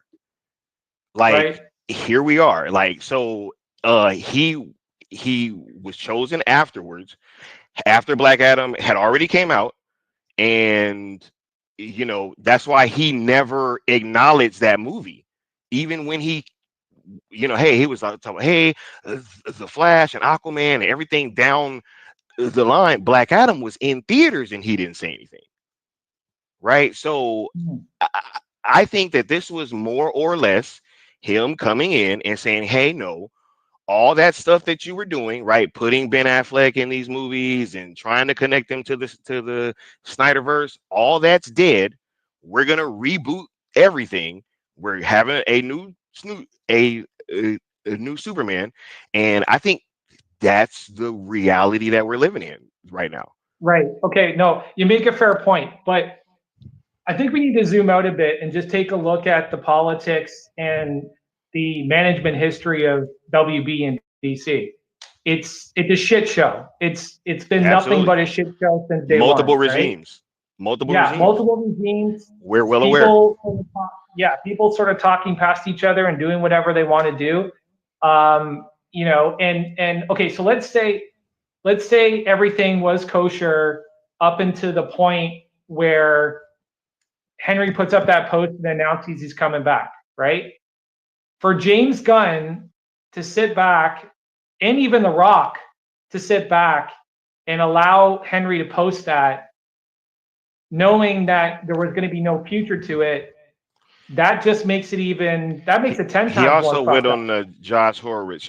Wait, so are we saying that was The Rock and there was no signal from Mike DeLuca and Pam Abdi at all that he was possibly going to be coming? Or probably, look, I have a hard time believing that he just went off The Rock's word that he was back. Man of Steel 2 is in development. Ben Affleck's back. They're changing these movies. Yeah. Right? Like, I really, there's a lot. Like, there's a lot going on. There was a lot going on. And all of that was he was in the Flash. Wait. Hold on. He was in the Flash. Did The Rock muscle him into the Flash? Henry Cavill was, yep. But he got edited out. No, he was in the ending of that film with Sasha Kaye. That whole ending was different, right? They had to go back and reshoot it. That's how you got that George Clooney tooth thing. Right. So did he? I don't think that The Rock muscled him onto the Flash set to go shoot an ending. I think that he was back and that James Gunn decided once he was made DC studio head, hey, we're going to pump the brakes on all this and we're going to reboot. I think that's what happened. Okay, but again, like I was saying, you know, these ideas start 6 to 8 months in advance, right? It's movies. So you can't just kind of hire a studio head within 2 weeks of the first conversation. 6 to 8 months, they were bringing Ben Affleck back. 6 to 8 months, they were sick. Yo, all of this was going on ever since David Zaslav came into. I'm just because I'm well aware of their studio history. Ever since David Zaslav came in, that man immediately started trying to posture himself with the Snyder fans. Immediately, right? He was like being very generous and kind, kind of hinting towards stuff. They were making all these moves, like, hey, we're gonna bring Ben Affleck back. Henry Cavill is gonna come back and shoot on the Flash now. We're going to start changing it. All this stuff is months in advance. But also, we know, right, in that same time frame, parallel to that, James Gunn is also saying, hey, we can do this, cheap reboot thing, right?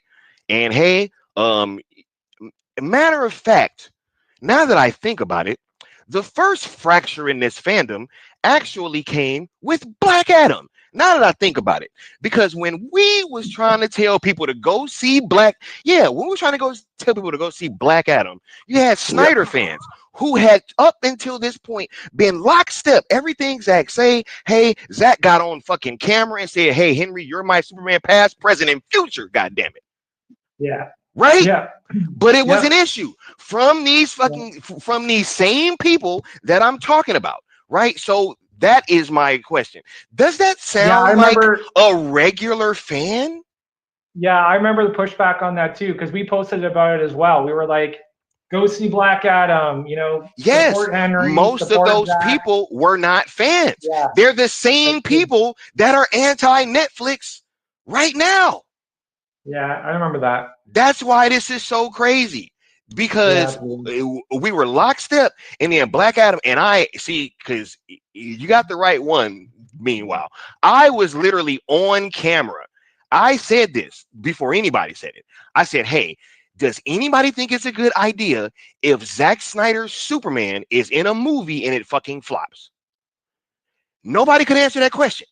I was like, hey, for all y'all that are like trying to say, hey, don't go see Black Adam, and you trying to act like you Zack Snyder fans, I'm like, from the outside looking in, how does it Yeah, look if yeah, Zack Snyder's Superman is in a movie? I don't give a fuck about no suit. I don't give a fuck about no Superman theme. I don't care about his curl. I don't care about none of that. It's not gonna look good. When Black Adam had the projections that it did, and then it came out and it did mediocre, and it, you know, which is funny because it actually did pretty damn well if you look at what came out after it. But it Well, did. yeah, it's the post Snyder. It's the highest grossing, highest profited DCEU movie or DC movie post anything Zack related or Zack approved. Yep. And so when that happens, I think that when the returns came back and it was like, hey, the Snyder fans didn't show up, right? Look, the Snyder fans didn't show up. Um, yeah, James Gunn was chosen, and yeah. No, that and makes a good it's point. not even a That makes a knock good to point. him, right? This was Yeah, hit because, like, look, if they're gonna choose you to do your thing, then do your thing. I was yeah. just like, yo, don't tell me that I can't have what I want still. And we've been fighting all this fracturedness, but it's just been seeming like a lot of this shit is I'll be right back, manufactured guys. because those people that was trying to say, hey, I'm not trying to go see Black Adam because of the Superman theme and it's not the black suit. Yeah, And it was insane. yeah. That's some nitpicky bullshit. No, seriously, I think if Black Adam had earned twice back its budget, we'd be in a very different DC right now for sure. Absolutely. I agree. Yeah, yeah. Right.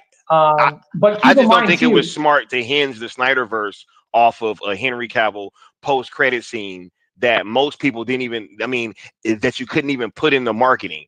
Even though people knew that he was in the movie, Yeah, you have to put him in the marketing. Like if they would have done that, I think people would have showed up, but they didn't. good point. And so, here we are. Well, you know what the funny thing is, Sky, is the one thing that gets lost the most in this conversation about DC, and you kind of touched on it a little bit. You were talking about some of the other movies that sort of have Zack's fingerprints all over them. But the truth is, the DC film, all the DC films are like 83% Zack's DNA. Like he cast the Justice League, that's his. He did the whole character design, that's his. Michael Wilkinson did all those costumes, those are his. That was Zack's guy. The entire visual language of DC, even during Walter Hamada's time, is Zack's. And people don't talk about that enough. Like that's literally the dude's DNA and his fingerprints all over DC. Like even as we move into this new era, and I kind of think that's one of the reasons that James sort of wanted to do his little reboot is because he couldn't escape it, even if he wanted to. If he had kept the same cast, if he had kept the same character design, if he had kept the same, whatever, like he's kind of just sort of becoming derivative of Zack Snyder. So, he's an artist and I respect that. But, my expectations are cautious as we move forward with DC. The funny thing, and I was actually going to ask you guys about this. Do you notice there hasn't been any dialogue in the Superman trailers? Not Yep. a shredded dialogue. Yep. Except take me home. Yeah, man. Look, Yeah, I do you, think, do you yeah. find that weird? I find this entire thing weird because I understand what you're saying about him not trying to be derivative of Zack, but then I look at that trailer and I see fucking Zack Snyder all in the trailer.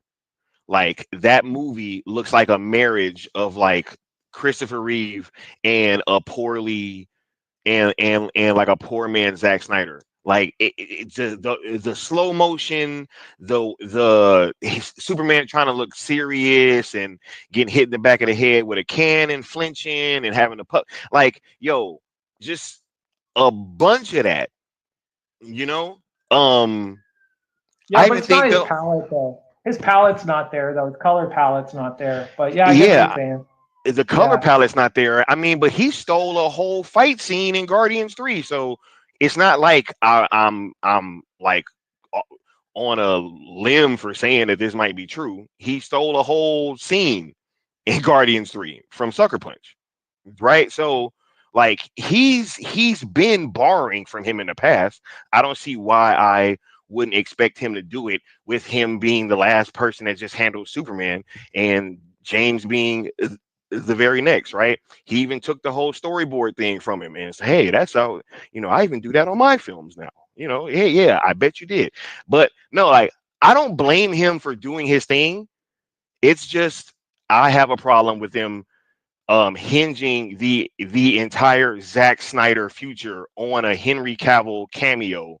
And then now we're in this scenario where at best, what should have happened is, or at the very least, rather, what should have happened was we got that last little wrap up project or two, and then James could have rebooted. We would have been happy. He would have been able to move forward, and everything would have been fine. But he didn't choose to do that. That's not what he wanted to do. So he has to own that. Like, he is the one that altered these movies, right? Everybody wants to sit there and act like, oh, he didn't have nothing to do with Joker 2. I know that that's not a fact, right? He has had his handprints on all these movies that were flopping. Oh yeah, no, I don't doubt that at all. I think where they really failed, and I'd love to get your take on this, but I've been saying, since literally since I think after, when Hamada was like, oh, we got to course correct here. I think the problem is that they failed to see what the appeal of DC was in a commercial sense. That DC with Zack had its own tone, it had its own color palette, it had its own vibe, it had its own production design, it had its own character design. All the things that differentiated DC from Marvel were the things that made the DC films great, because they weren't as cookie cutter, right? They weren't as cookie cutter as the Marvel ones. And if I had been running that studio, I would have just kept on going the way that they were going to go. Because I think one of the things that the DC studio heads don't realize is that they don't have the same cross genre appeal that Marvel does. That's why Marvel does so well with the mainstream audience. That's why they're consistently doing the numbers that they were doing during phase 1, 2, and 3, is because it was cross genre. It wasn't just a superhero film. It was a superhero film and a heist film. It was a superhero film and a political thriller. Like, DC doesn't touch that stuff. So that's why Marvel had the crossover. So, back before Amada took over and they were freaking out, like, how come we're not doing the same numbers as Marvel? Well, because you guys are different than Marvel. But you guys are still doing some pretty freaking impressive numbers, and you should be happy with the numbers you're getting. But they just didn't see the forest for the trees. Look, I have to say this, because I think that that, like, it sounds right, but I think that there's some other aspects that we weren't looking at, right? One, when you compare the start of the DCEU to Marvel, it was smoking them out of the water, right? And I also think that for them to want $1 billion theatrically from BVS, but then still pull the movie out of China early, which is something that they absolutely did. That movie could have, like, once again, it starts speaking to what the hell is really going on. The toys were selling. The toys are still going crazy. BVS toys and merch outsells Marvel toys and merch. I'm pretty fucking sure. Every time any toy is released, it's instantly gone. Instantly, right? It don't matter the price, none of that stuff, right? Peacemaker shit, You find it at Walmart. You can find it every gas stations. It's all over the place, right? Now, but once again, you look. They take BVS out of China early. Yeah. That's odd. What happens right after that, right? They end up, oh, we just so happen to reshoot, re-edit, and redo his whole movie, and then try to keep his name on it and act like nothing happened, I know. right? That's the mismanagement. That's the bullshit So I'm talking about. Like, right, so it's like, why are we doing things that we otherwise wouldn't do with this guy's projects? Like, what is going on here that is so different from everybody else? Yeah, Because if because you, my fault. Go ahead. yeah, no, because I was gonna end on, if you want BVS to make $1 billion, why do you take it out of China early while it's making money? China loves these movies. ZSJL smoked in game in terms of viewership in China. Smoked it, yeah, right? But yet we're still here. yeah. Well, Yeah, because I that's was not gonna the only say, problem. Sorry. Go ahead, Neil. oh, my fault. No, I was just gonna say this as far as when you said the genre aspect and the like cross genre appeal. What I was gonna say is that the DCEU had that from the beginning because they weren't just superhero films, um, which kind of made it more, for lack of a better lack of a better word, it made it more tasty for the audience. I think Man of Steel was like a sci-fi first contact film. It wasn't just like a Superman film, which was kind of what Yeah, critics were kind of upset about. And then you go to yeah, BVS, and it literally was kind of a political thriller in a lot of yeah, ways, yeah. right? I can see where you're coming from that, but I would also Wonder say, Woman. oh yeah, World War One. True. Okay. But No. before you say Yeah, that, I no, was I just mean, gonna say this. Look, I was gonna say I'm not pushing against what you're saying. I'm just saying there is more truth to there it is more of a cross genre than you're giving it credit to. What I would say is this: I probably lean more towards what Sky is saying, which is more so than it being a cross genre problem. Even if you're 100% right about that, it's more of a Warner Brothers is just a studio that likes to tamper with shit for reasons that, I mean, we can come up with reasons. We've come up with reasons, but like, let's just say for reasons unbeknownst to us, right? Like Warner Brothers likes to fuck with their movies to the point that they lose money, and it's really stupid. They'll put more money into screwing up a movie and then lose the potential money that they could have made, and then the product that they come out with, despite their interference, ends up still doing very well, if not great, right? And they think it's because of them, and it's like, no, if you would have just left it alone, things would have been fine. Even Yeah, you're right. even You're right. Josh's Justice League, it damn sure didn't do as much as money as it should have, but it's still like one of the highest DCEU movies in terms of things that, like, if you take Zach out of it, because they took Zach out of it, right? And they took all his work out of it and they rejiggered it, right? Even that still made a shit ton of money. It should have crossed over into the billion to a couple of billion, if we're being honest, right? Oh, listen, if they had let Zach do his saga the way that he wanted to do it, each of those movies would have hit $1 billion. Like, I have no doubt in my mind about that. 100%. Even BBS. So listen, you guys were talking. Sorry, Sky was talking about the whole China thing. Absolutely, that was a total fucking issue. But the bigger issue was that they edited the movie down to be completely incoherent with the plot. Nobody could follow what Lex Luthor was doing because they were taking pieces out of it. So if they had put the Ultimate Edition into the theater the way that we got the Ultimate Edition in home video, that movie would have clocked $1 billion. It would have been a critical darling, and everybody would be singing its praises. And Yep. it would have been so good that the Martha thing wouldn't even be a fucking thing right now.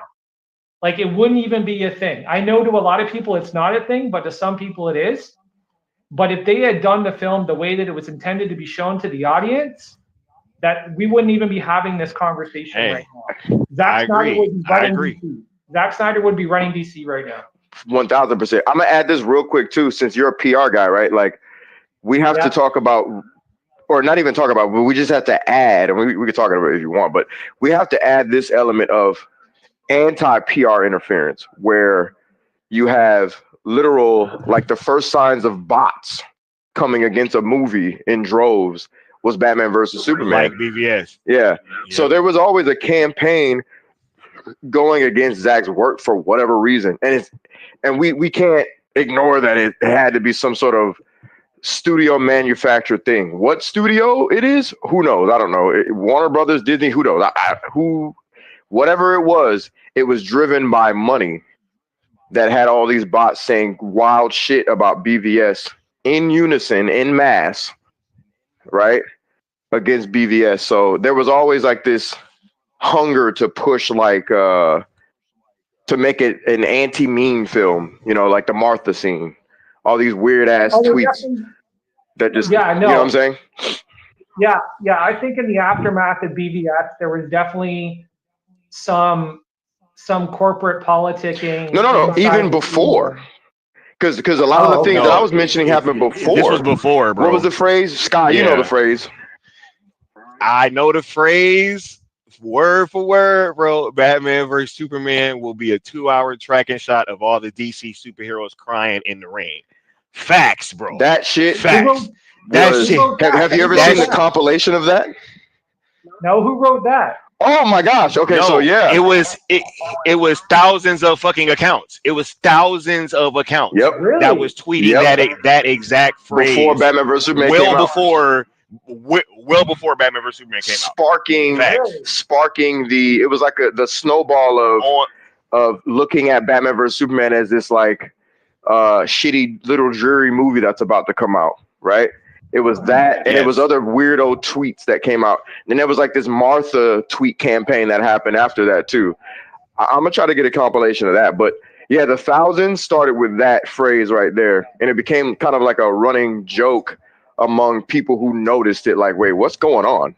Like, why are there all these dead accounts? That's a PR attack. Exactly. Okay, let me think on this for a second. Okay, so.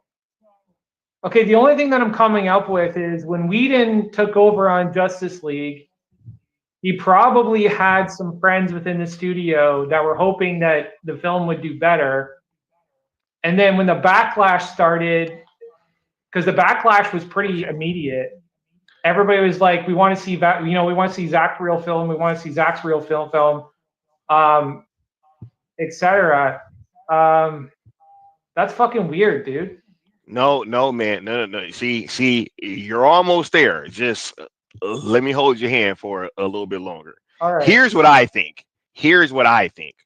Right? And we kind of had a stream where we went super in depth with this recently.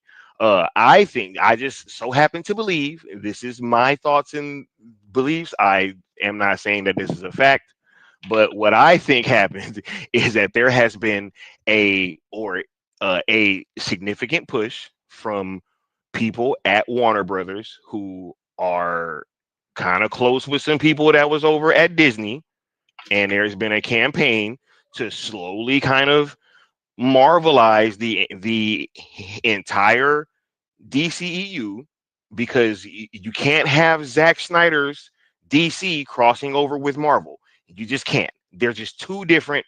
But if you dumb down the DC, you could possibly do it.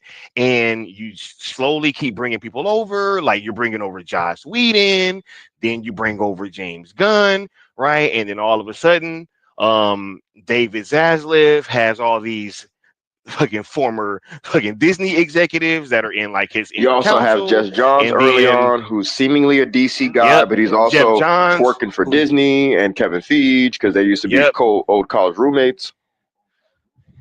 Yeah, like Jeff Johns and Kevin Feige are college roommates, absolutely. And there's been this push to like marvelize DC this entire time, and now you're in a situation where not only is DC in shambles, to where not only would a crossover help them, right, but it would also be at a state where DC is pretty much easy to be bought right now.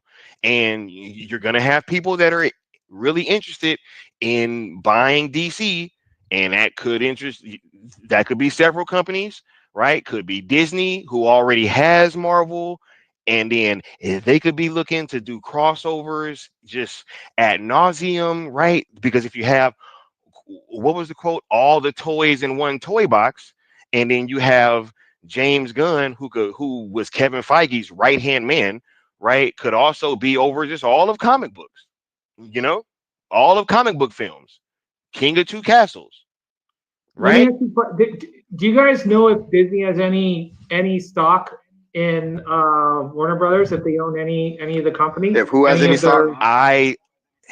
if Disney, or if any of Disney's or any of their affiliates or ABC or any of those organizations? Yeah. I'm not sure if they have stock. I do know that it is weird that whenever that there has been a significant opportunity for DC to have a real chance to compete with Marvel, they turn around and try to fucking reboot or do something dumb. Every Wasn't single time that DC is in a place where, hey, we could really make a splash, right? Like recently with the Black Adam situation. Hey, we can bring back Cavill. We can finish the Snyderverse, right? Marvel's kind of on their last legs. Everybody's tripping about Phase 4. People aren't really going to the theaters like that, right? They're not really watching these Disney Plus shows. We could finally bring Zach back and make a huge splash, right? Especially post ZSJL, right? I mean, this thing was a global fucking phenomenon. Why else wouldn't you bring it back, right? And then all of a sudden, oh no, we're not gonna do that. And then hey, Marvel gets their shit together. Now all of a sudden RDJ is back. They're gonna fucking Chris Evans back. Everybody's back in these movies. All the Fox characters. Everybody's back, guys. Now we can finally compete. Right? Same thing happened with Justice League. If Zack Snyder's Justice League, even that 3.5 hour version that he was trying to put out, Yeah, we would. This is yeah, a different world that we're living in right now. yeah. All this like Marvel dominance and like, oh my God, let me add this real like, quick before I forget. To answer your question, meanwhile, and Scott, maybe you can help me out with this. Didn't the CW, wasn't it created because of Warner Brothers and Disney collaborating along with somebody else? I think. oh yes, if I'm Because not it used to be mistaken, just yes. WB, and then like the Yeah, WB it was. network, and then it became the CW because of I think so. Yeah. UPN, something Disney related, and Warner Brothers at the same time, if I'm not mistaken. Interesting. Yeah, man. I'm gonna have to look into that. By the way, you guys can call me Frank. My name's all over the internet for the host of our podcast, Hey. so don't worry about that. You said Frank? Yo, What's up, yes, dude? we appreciate you coming through, Frank. Yeah, no worries. So, All right. you were saying about the cross genre stuff. Yeah, you made some good points there. But the one thing I'd argue that DC has done way better than Marvel is kept the comic bookness, the cartoonishness of their production design. I'm not saying that it feels cartoonish in the way their action sequences or anything like that, but the look, the costume, The iconography. the iconography is still Absolutely. there. Marvel has definitely lost Yeah. that. They've definitely lost that, which I think has made it a little bit more appealable to the mainstream. But yeah, so that's interesting. So you guys think it may be just listen, when I say this, I'm not trying to denigrate or anything, but you guys think it may be like an actual coordinated conspiracy to keep DC corporate under espionage. Absolutely.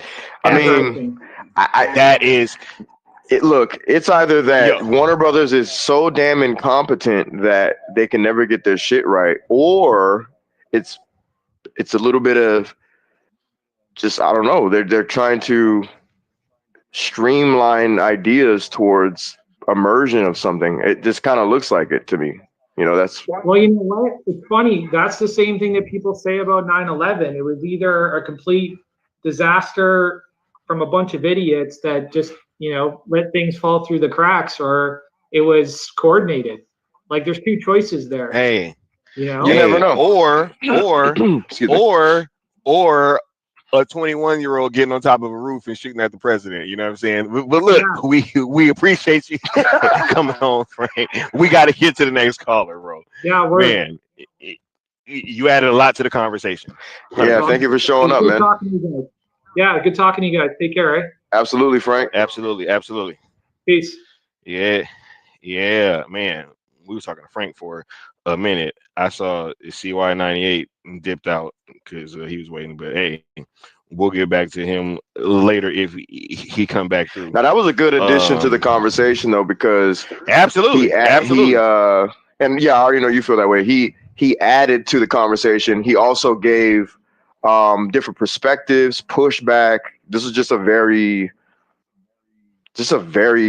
I don't know. It was a very good conversation. I appreciate that conversation. Even when we disagreed, it was something that came out of it. Absolutely. So that's what I'm saying, guys. Like y'all who know us, y'all already know. I don't have to say this, but for those who don't, like, we're not some freaking hive mind here. Like, we're not just you must agree or we're going to beat you up and cuss you out. Like, no, man. Like, we can have disagreements and have conversations. I learned something from Frank. Frank seemingly learned things from us. Like, this is how life works. You have conversations, you disagree, you figure things out, and you shake hands at the end. Not because you're now biblically aligned, right? as quote unquote. No, because we mutually respected each other's ideas and our conversations. That's it. Like, we respect each other, and hopefully we can do it again. That was awesome. Absolutely. Right. Let me get to the next person. We got Cash Money Zach. I meant religiously aligned, not big. Y'all know what I meant. Anyway. Yeah, it was still funny, bro. You know what I mean? Cash Money, as soon as you got your mic, this situation straight, you can ask your question and make a comment. The platform is all yours.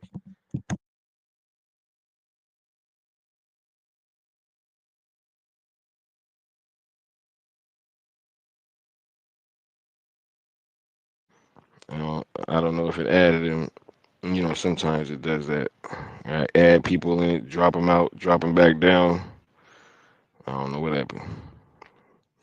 But that was a great conversation, though. That was a great conversation. And I hope Frank comes back through the next time whenever we're having these spaces. Right. And I'm glad that it's me and Leon having these conversations too, because we've really been here like from the beginning of this whole fandom shit. You know what I'm saying? And it's like, yeah, between us two, we pretty much got this whole timeline down back. You know what I'm saying? No, that's real. I even think that we showed that on like stream because we had an actual timeline. You know what I'm saying? Like, 100% had a timeline for sure. And you know what's funny is, like, I never really think about these things until we have these sorts of conversations where like we're having to recall in literal, like, you know, chronological order, like what took place, bro, you know? Bro, I ain't on front because Frank almost got me until I forgot about, because I had totally forgot that Man of Steel 2 was in for the development, bro. Yeah. And then that's like what led to everything else. But I was like, oh yeah, man, they was 100% doing Man of Steel 2. I was like, bro, they was totally pivoting towards the Snyderverse publicly, you know what I mean? Yep. And was doing all these, hey guys, Ben Affleck's back. Yep. Batfleck. Yep. You know what I'm saying? Like, yeah, remember my Aquaman, my post went viral. Picture with Jason Momoa. Right? Yeah, bro. Yeah, that joint was crazy. What I mean? Yeah, bro. Nah, but this has been great, man. And I'm just glad that we're actually able to be here and have these conversations about the fandom and just about what's happened, because I do think that this is kind of ground zero, bro, for a lot of this like PR and marketing shit, man. Like, wouldn't you agree, bro? That it's kind of been tested on us. It's funny because, you know, I know people would probably say this sounds like conspiracy talk, blah, blah, but it's like you have to test this shit out somewhere. And what better play? If I'm a PR person and somebody like Frank would be able to correct me or, you know, guide me in the right direction. But if I'm a PR person just thinking about, because, you know, we're both former military. We're both military men. We know strategy, right? And if I'm PR, I'm trying to go to one of the weakest places in order to see if I can manipulate a fandom or a people into doing what I want, right? What better way to go to a place with a bunch of nerds on the cusp of the golden age of making, this genre blow up, right? I go to comic book films. And I'm not trying to diss people who like comic book films, but, it's largely a bunch of people who just read comics. It's nerdy. And that's like, again, that's no slight. That's just, it is what it is. That's the culture. If I'm a PR firm, I'm dropping every bot, every intern, every developer, like little grenades. I'm just dropping them in to see what happens and push whatever narrative I want throughout. And I'll even have live people who will come up on camera and create podcasts and tell you what to do and what to think. And I'll even have them appear next to your favorite director every once in a while, not in life, but on screen. And I'll have little podcasts called The Alcoholics, Love Film, right? If you know, you know. He's the Alcoholics Love Film. You know what I mean? Yeah. So. Oh my God, the movie addict. Right. Right. Right. That part. Nah, that's funny, bro. That part. Nah, I totally agree, man. Because this stuff goes back to before Batman versus Superman, and what my theory always is, bro. Right? On Oh, for like sure. when the change happened, right? The change happened at the Captain America Civil War set visit. Oh, 1000%, bro. Like 100%. Like everybody before that set visit, everybody was hyped for that shit. I was watching all the YouTubers, I was watching all the content, engaging with it. Everybody was hyped for BVS, bro. From that damn announcement, bro. From that announcement alone with Harry Lennox, Hall right? Like H. I was there. There's no way that anybody could see that and not just be on 11, bro. Bro, Hall 12, H was explosive. You know what I'm saying? Hall H was explosive. Bro. I bet. I was pushing people that I didn't even know. Like, I was there with a couple of homies, but I was pushing people that I'm next to me. We were pushing each other like it was an explosion, man. You don't walk out of that going, bro, that's gonna suck. Yeah, no, like everybody was hyped, bro. The castings were coming. People had some trepidation, but then the pictures started coming out. And then it was like, oh shit, like this shit actually looks pretty dope, bro. And everybody was going ham. Everybody was happy until that damn Captain America set visit. Yep. That Captain America set visit happened. Everybody came back acting different. Everybody came back acting different. From John Campea on down, bro, to whoever. Right? Yo, from John Campea, who was the king of that shit, on down, everybody flipped on BVS. And I was like, yo, what the hell is going on, bro? Right? Then it was all these things, and oh my God, like I don't know what they're doing. And then I do have to kind of disagree, and I'm mad that because I tried to get this in here when Frank was on the panel, but I totally disagree about BVS being incoherent, the theatrical version. I knew you were gonna go there. I didn't even want to because I knew it was just gonna. I knew it was gonna. I felt it. That's why I kind of jumped in and said, "Yep," and just kept it moving. Like I disagree too, but I was like, we can't do this. Yeah, bro. I was like, I don't think it was incoherent. Like, yeah, no, it wasn't. No, it wasn't like. It wasn't. Man. It was coherent enough to where you can enjoy the film. Like I don't remember people in real life that I talked to saying the movie sucked and it was incoherent. It wasn't until Collider. It wasn't until AMC Movie Talk, Collider. What was the other one? What was that other channel, man? They used to do that stupid. Oh my God, Schmoes, bro. Nah, it was the other one with the I don't know. this good lord, man. They were kind of adjacent to Collider, but anyway, those people almost had it too, man. Yeah. Anyway, though, Y'all but know, it wasn't because until after just that everybody started trying Collider to on down, adopt. because Yeah, everybody started trying to adopt this notion of like it's incoherent, and I'm just like, what are you talking about? yeah, I watched that movie like 5 times in the theater, bro. That movie was not incoherent, dog. I watched that shit at the Chinese theater to this day, bro. And that is the same place where I saw Endgame at too. So I've seen both. To this day, Wonder Woman saving Batman's life has the loudest pop of any theater I've ever been in. That shit topped Captain America wielding fucking Mjolnir, which I even thought was a dope moment. I was like, oh shit, all right, that was dope. You know what I'm saying? But no, like that totally no. Yep. BB Wonder Woman saving Batman's life. That theater exploded, bro. It got a standing ovation at the end of the movie. And as I always say, I saw that movie with a larger sample size than 99.9% of you guys, because I saw that shit at the Chinese theater, which is the third biggest theater in like America or like some shit like that. You know what I'm saying? And it's like the biggest Mm-hmm. one in the West Coast. So yeah, like it was a huge crowd there. The Batmobile was outside, bro. They had the suits there. Everybody went ham. I was I even was asking the ushers, was like, yo, what's the reception been? And he was like, yo, it's getting standing O's like everyone, like, which it got a loud one at mine. And then I went on the internet and everybody hated that shit. It was the weirdest experience to this day I've ever had watching any kind of movie. Yeah, me and you had a similar experience. Where I'm at, I told you about the fan event that we had Yeah. that was You saw it earlier before the early. actual debut. Early. Yeah, Exactly. yeah. I was blessed enough to see it early because I went to this fan event before that where Zach dropped like a clip, an exclusive clip. It was a clip where Superman and Batman are running at each other. Batman has the armor on and they're going through the wall. And we were like, oh shit. Da, da, da, da.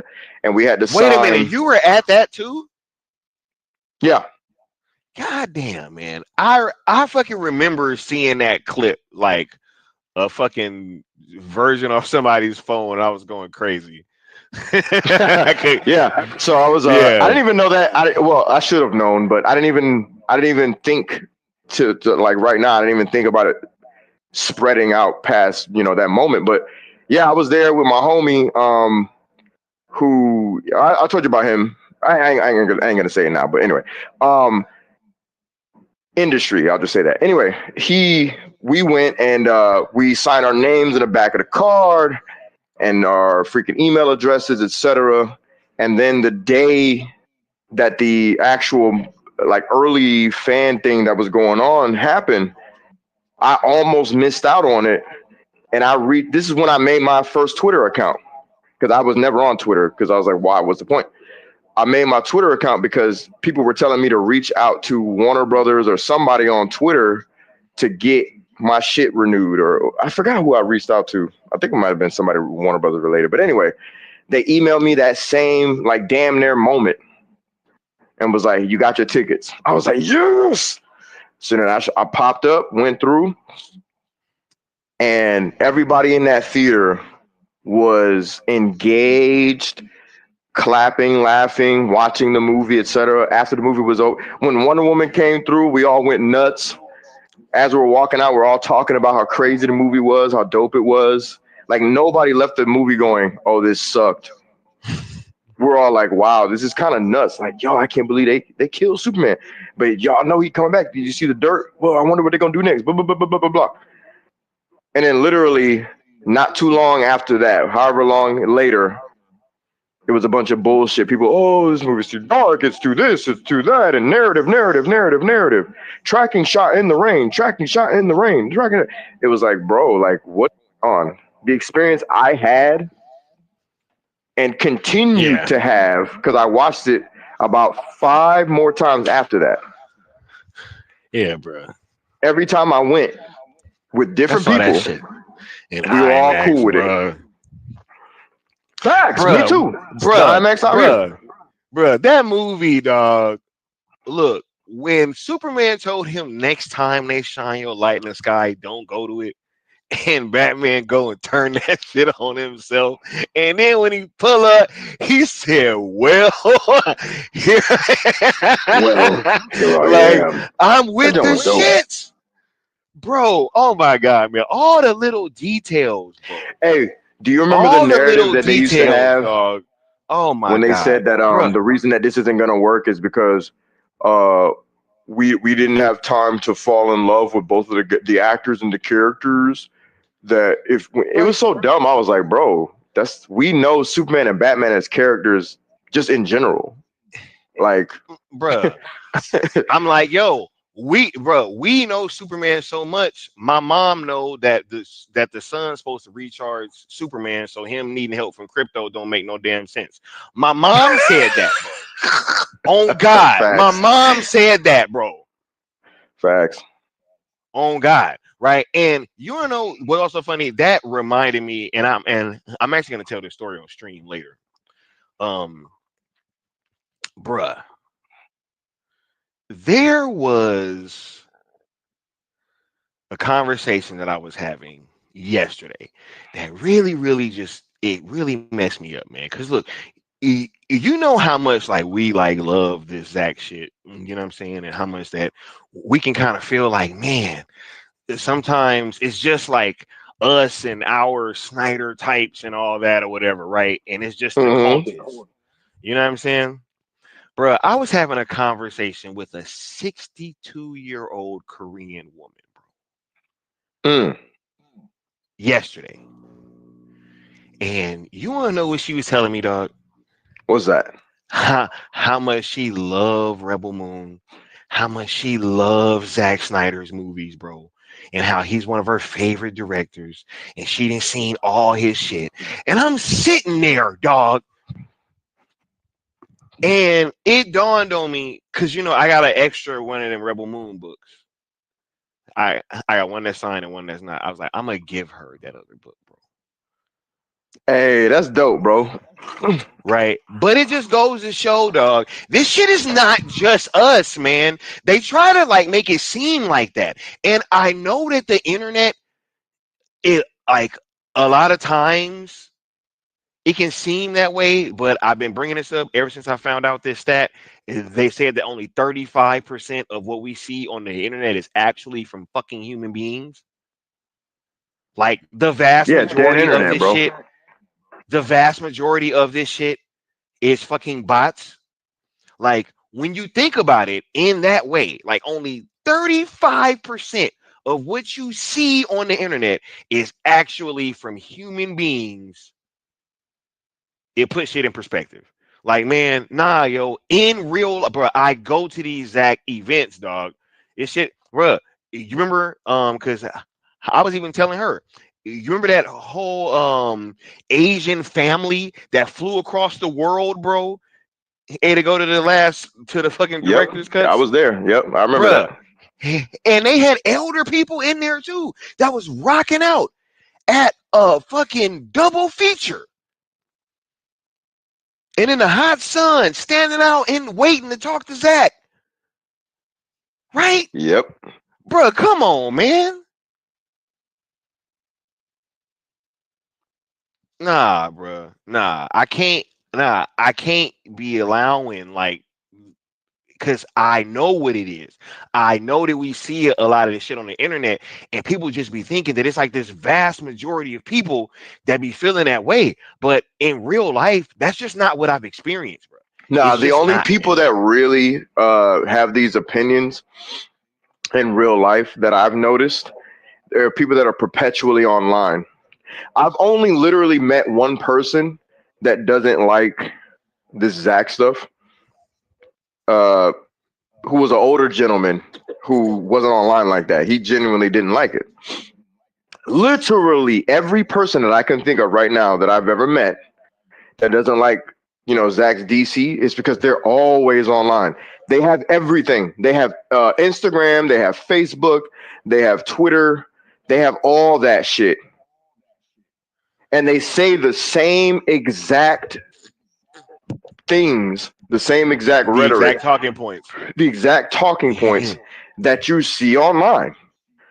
Bruh. Like they sound like they've I been be conditioned just to say that. Martha. dude, And it's like, I I'm be like, telling you, bro, bro. have I fought with you on Twitter? Look, that one time I was at work and I be telling people this story, bro. This chick that I work with, she was like, "Yo, I don't like DC movies. DC's their problem is that they're trying to compete with Marvel, right? Same talking points, literally from John Campion, right? They're trying to compete with Marvel, right? And I was like, yo, what don't you? I was like, have you seen Man of Steel? She was like, yeah. I'm like, that shit was dope. And she was like, yeah, and Man of Steel was really good. I was like, have you seen Batman vs Superman? She was like, yeah. I was like, did you like that? And she was like, yeah, that was pretty good too. I was like, have you seen Wonder Woman? She was like, oh yeah, I really love Wonder Woman. My daughter loves that movie. You know what I'm saying? I'm like, yo, even at that point, I'm like, have you seen Aquaman? She's like, yeah, I really like that one too. I said, so what if and Suicide Squad. She loved that one. She's like, oh yeah, I really love Harley Quinn and I love Deadshot and how her and Joker were so toxic. Right? I'm like, and literally to this point, that was all that had come out. Right, right. And I asked her, I'm like, why you don't like, hold on. What do you mean you don't like DC? And she literally said, I don't even know why I said that. That is legit verbatim what she said to me. I don't even know why I said that. When I asked her on a legit basis, movie by movie, and all I left out was Justice League. That was it. She liked every movie on an individual basis. Bro, But then said, I don't like DC. The shit was weird, I'm bro. not surprised. And it goes like you remember the example that I gave when I was kicking it with that shorty, and over that weekend that I'm kicking it with her, I said we're gonna watch every Zack movie in the DCEU, right? And she was like, okay, begrudgingly, because her last experience with BVS was Martha, right? She's a Ben Affleck hater. She was a Martha this, Martha that chick. Sounded like she was from Twitter. We watched all those movies. We watched Man of Steel. She was hyped. She loved the relationship of Lois and Clark. She was all on board. We watched Batman versus Superman. She was also hyped. She was engrossed. She was engaged in it. When Superman died, she felt a way. She said, but he comes back, right? We watched ZSJL. Not only did she almost cry from enjoyment, she was worried about Batman dying in the film. And this is a Ben Affleck hater. She does not like Ben Affleck. She started to like him after that. Bro, when you take people away from PR bullshit and semantics and the internet and just watch the movie, I wasn't influencing her. I'm just laying there on the couch with her. She laying all up on me, asking me questions. And I'm not spoiling it. I'm just smiling at her. She's like, no, you gotta tell me. Does he die? He's not gonna die, is he? Is he gonna die? And I'm just laughing at her like, and I was like, I'm gonna hold all my thoughts until afterwards. Cause I'm about to give it to her, yo. And I let her have it, peacefully, obviously, playfully. I was like, you were the biggest Ben Affleck hater. Oh my God. Martha this, Martha that. She even was like, after the Martha scene, I get it now. I get it. I get it now. So, bro, it's like, I don't know. I don't know. In real life, it's I don't different. know either, bro. I don't know, bro. Like most people that I know that watch that stuff like it. And once again, um the fact that they pivoted away from everything even at that time just makes no sense, bro. Like financially it makes no sense. That movie was a hit, bro. And we're also sitting here talking about how much that movie made financially without even bringing into effect that a lot of that was paid for by product placement too, just like with Man of Steel. So like, man, not only did it smash records on like physical media, but toys were selling out. You know, the impact that it had on the zeitgeist was crazy. It was Batman versus Superman stuff everywhere, bruh. They made a killing off that movie, bro. So much so that the producer even had to kind of come out and say it. And you even had people arguing with the producer, bro. Right? Yeah, that Like was crazy. it's so He weird, bro. literally It's so weird, dog. It's he so literally even weird, bro. said he was like, look, like I'm paraphrasing, but he was basically like, I'm not saying Zach always made money off of everything. You know, he even said sucker He punch. said Sucker Punch, they lost some money on. He was like, and like the Owls movie didn't do too well. Right. He He said, but was like, everything but else Zach's was DC highly shit. profitable. He said it was very profitable.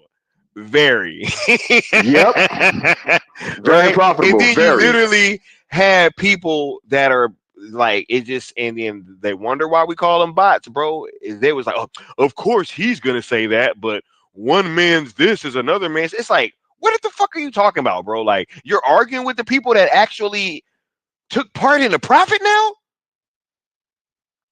Crazy, man. You're arguing with them?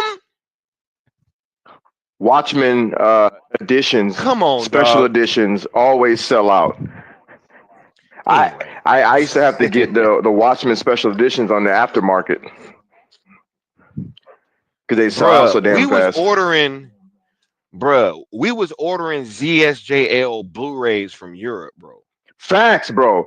My first copy, a physical copy, They don't even was facts. from Me Europe. too. The Me Amazon from too, Europe. bro. Facts.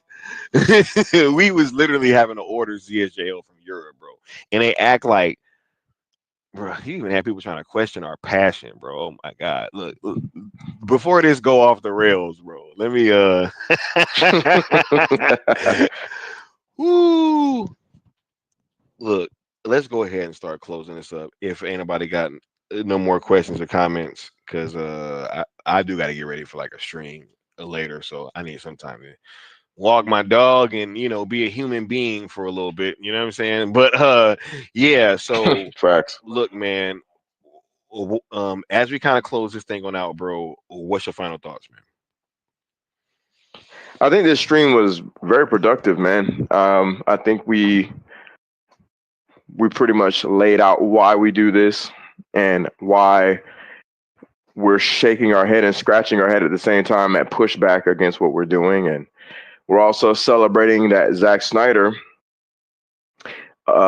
just reestablished that he's on board with what we're doing. So that's how I'm gonna look at it. I'm not even gonna explain. I'm done doing that. I'm done doing all this explaining about what Zack Snyder does. Like you either understand or you don't at this point. I don't really care.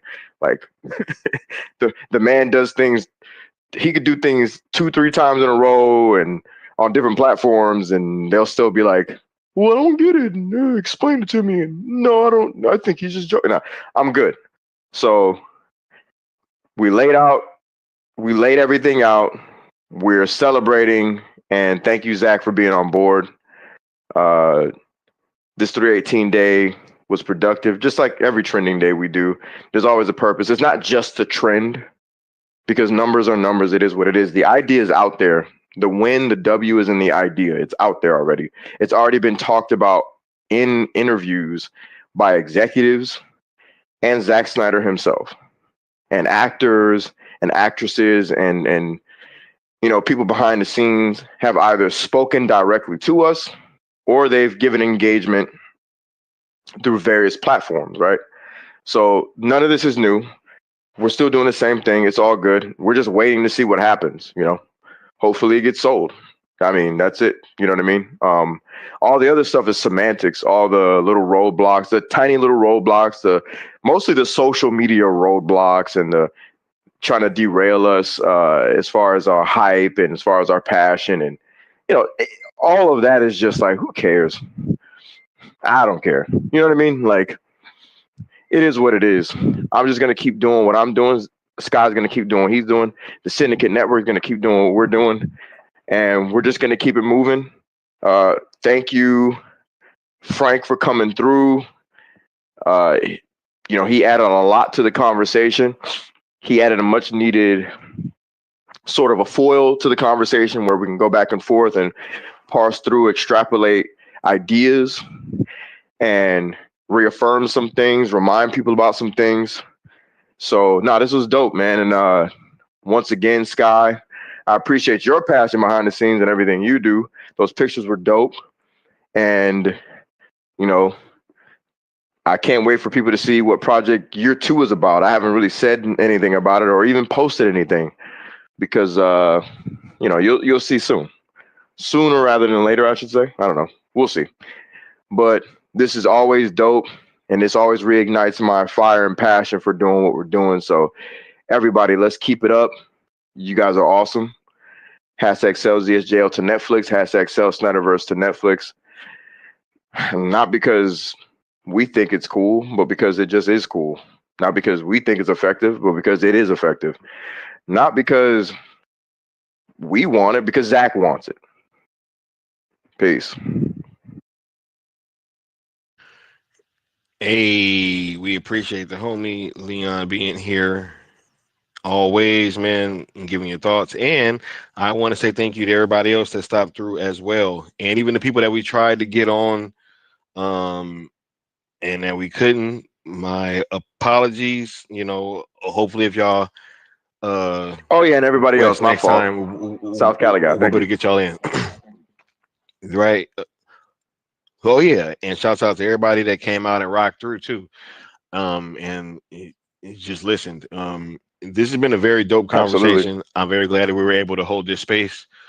I think that a lot of what was discussed here is definitely things that need to be discussed publicly, because a lot of times people do have questions, right? And they do, because they may or may not be into all the minutia that we were into, especially like just during this entire time, because we're like super locked in on all this shit that happened with Zach, just because a lot of us was there, and we've just kind of evolved ever since released the Snyder Cut, right? We've just been constantly evolving as a community, and now this is kind of what it is. So the fact that we're able to kind of come together on days like this and have these kind of conversations and just kind of metaphorically break bread with one another is super dope. And I'm just glad we're able to have these opportunities to do so. Being a part of that recent little Netflix thing was super dope. Being able to share those images with you guys, we went from you know what I'm saying. Uh, we we went from full circle, right, to the Rebel Moon release party, to the red carpet, right, from to Stone Quarry, right, and now we went in. Now we went to the Netflix HQ, right. So we are definitely covering all bases. We were there for Twilight of the Gods, right. We're gonna be there wherever these conversations are taking place, and we're gonna make sure that we're just always trying to keep the focus on the main thing, which is getting Zach this universe back. Because I just see too many things in my normal everyday life that let me know that we're on the right path. I'm constantly seeing things and constantly having conversations, and it's like, wow, why am I the one that's sitting here hearing this right now? Like, I've shared this story before, how I was at just a friend of mine's barbecue, and he tells me about his baby moms and how she loves Zack Snyder stuff. And I start talking to her, and she's like, "Yeah, that movie saved my life." And then she's like explaining to me how and why it took place. right? And I'm sitting here and I'm like, man, why am I having this conversation? Like, why is this happening to me, right? But what I didn't know at the time was that these things were preparing me for what we're doing now, because I totally can see and feel why this thing needs to come to fruition. Because I know that damn Snyder cut that we got out saved lives. I know that for a fact because I've spoken with not even just her, but several people that have told me that. Right? So, no, is there is no, like, that was just the most surprising one because would never expect to have that conversation in that venue, right? Of just at a barbecue with the homie, and then he telling me about his baby moms, and I'm like, what? She loves Snyder shit, and I started asking about the Snyder cut, and she just started going in about Cyborg and blah blah blah blah blah, blah and yo, it was so great. Yo, it was so great, and I was at such a down point in my life, and then I was just like, wow, you know, um, I don't take those moments for granted Definitely. now. Yeah, I don't take those moments for granted at all. And so that's why I'm so serious about this, is because I know what, this fan base has saved lives. She didn't even know about all the AFSP stuff. I mean, she noticed it in the film, which she spoke about, but she ain't know about Zach's history with AFSP and with the fan base and all that stuff, right? But yet, it still resonated with her in that way, right? Those are the things that I think about when I'm thinking about why this is, like, why we're doing what we're doing. And so it just, it rubs me the wrong way when I see people that, try to act like one of us, but then um do other things for other reasons. And it's like, yo, man, it's cool, right? Like, I'm not saying people can't be content creators and like for talk about whatever, right? Legit never had any kind of conversation with that. I mean, like that with anybody, right? With anybody. I don't police anybody's content. I don't care what people talk about. I don't care, right? What I care about is how you're interacting with us and the community. Like, and that's it. It stops and starts right there, like with how you're interacting with us and the community. That's it. As long as there is that respect given, and we ain't crashing out, it's like cool. And even if there is a crash out on the other side, we can just agree to just keep moving forward, and it ain't even got to be no big thing, right? We've tried to not make it big things in the past, right? But usually what happens is, if we slowly kind of just separate, usually at some point a crash out happens.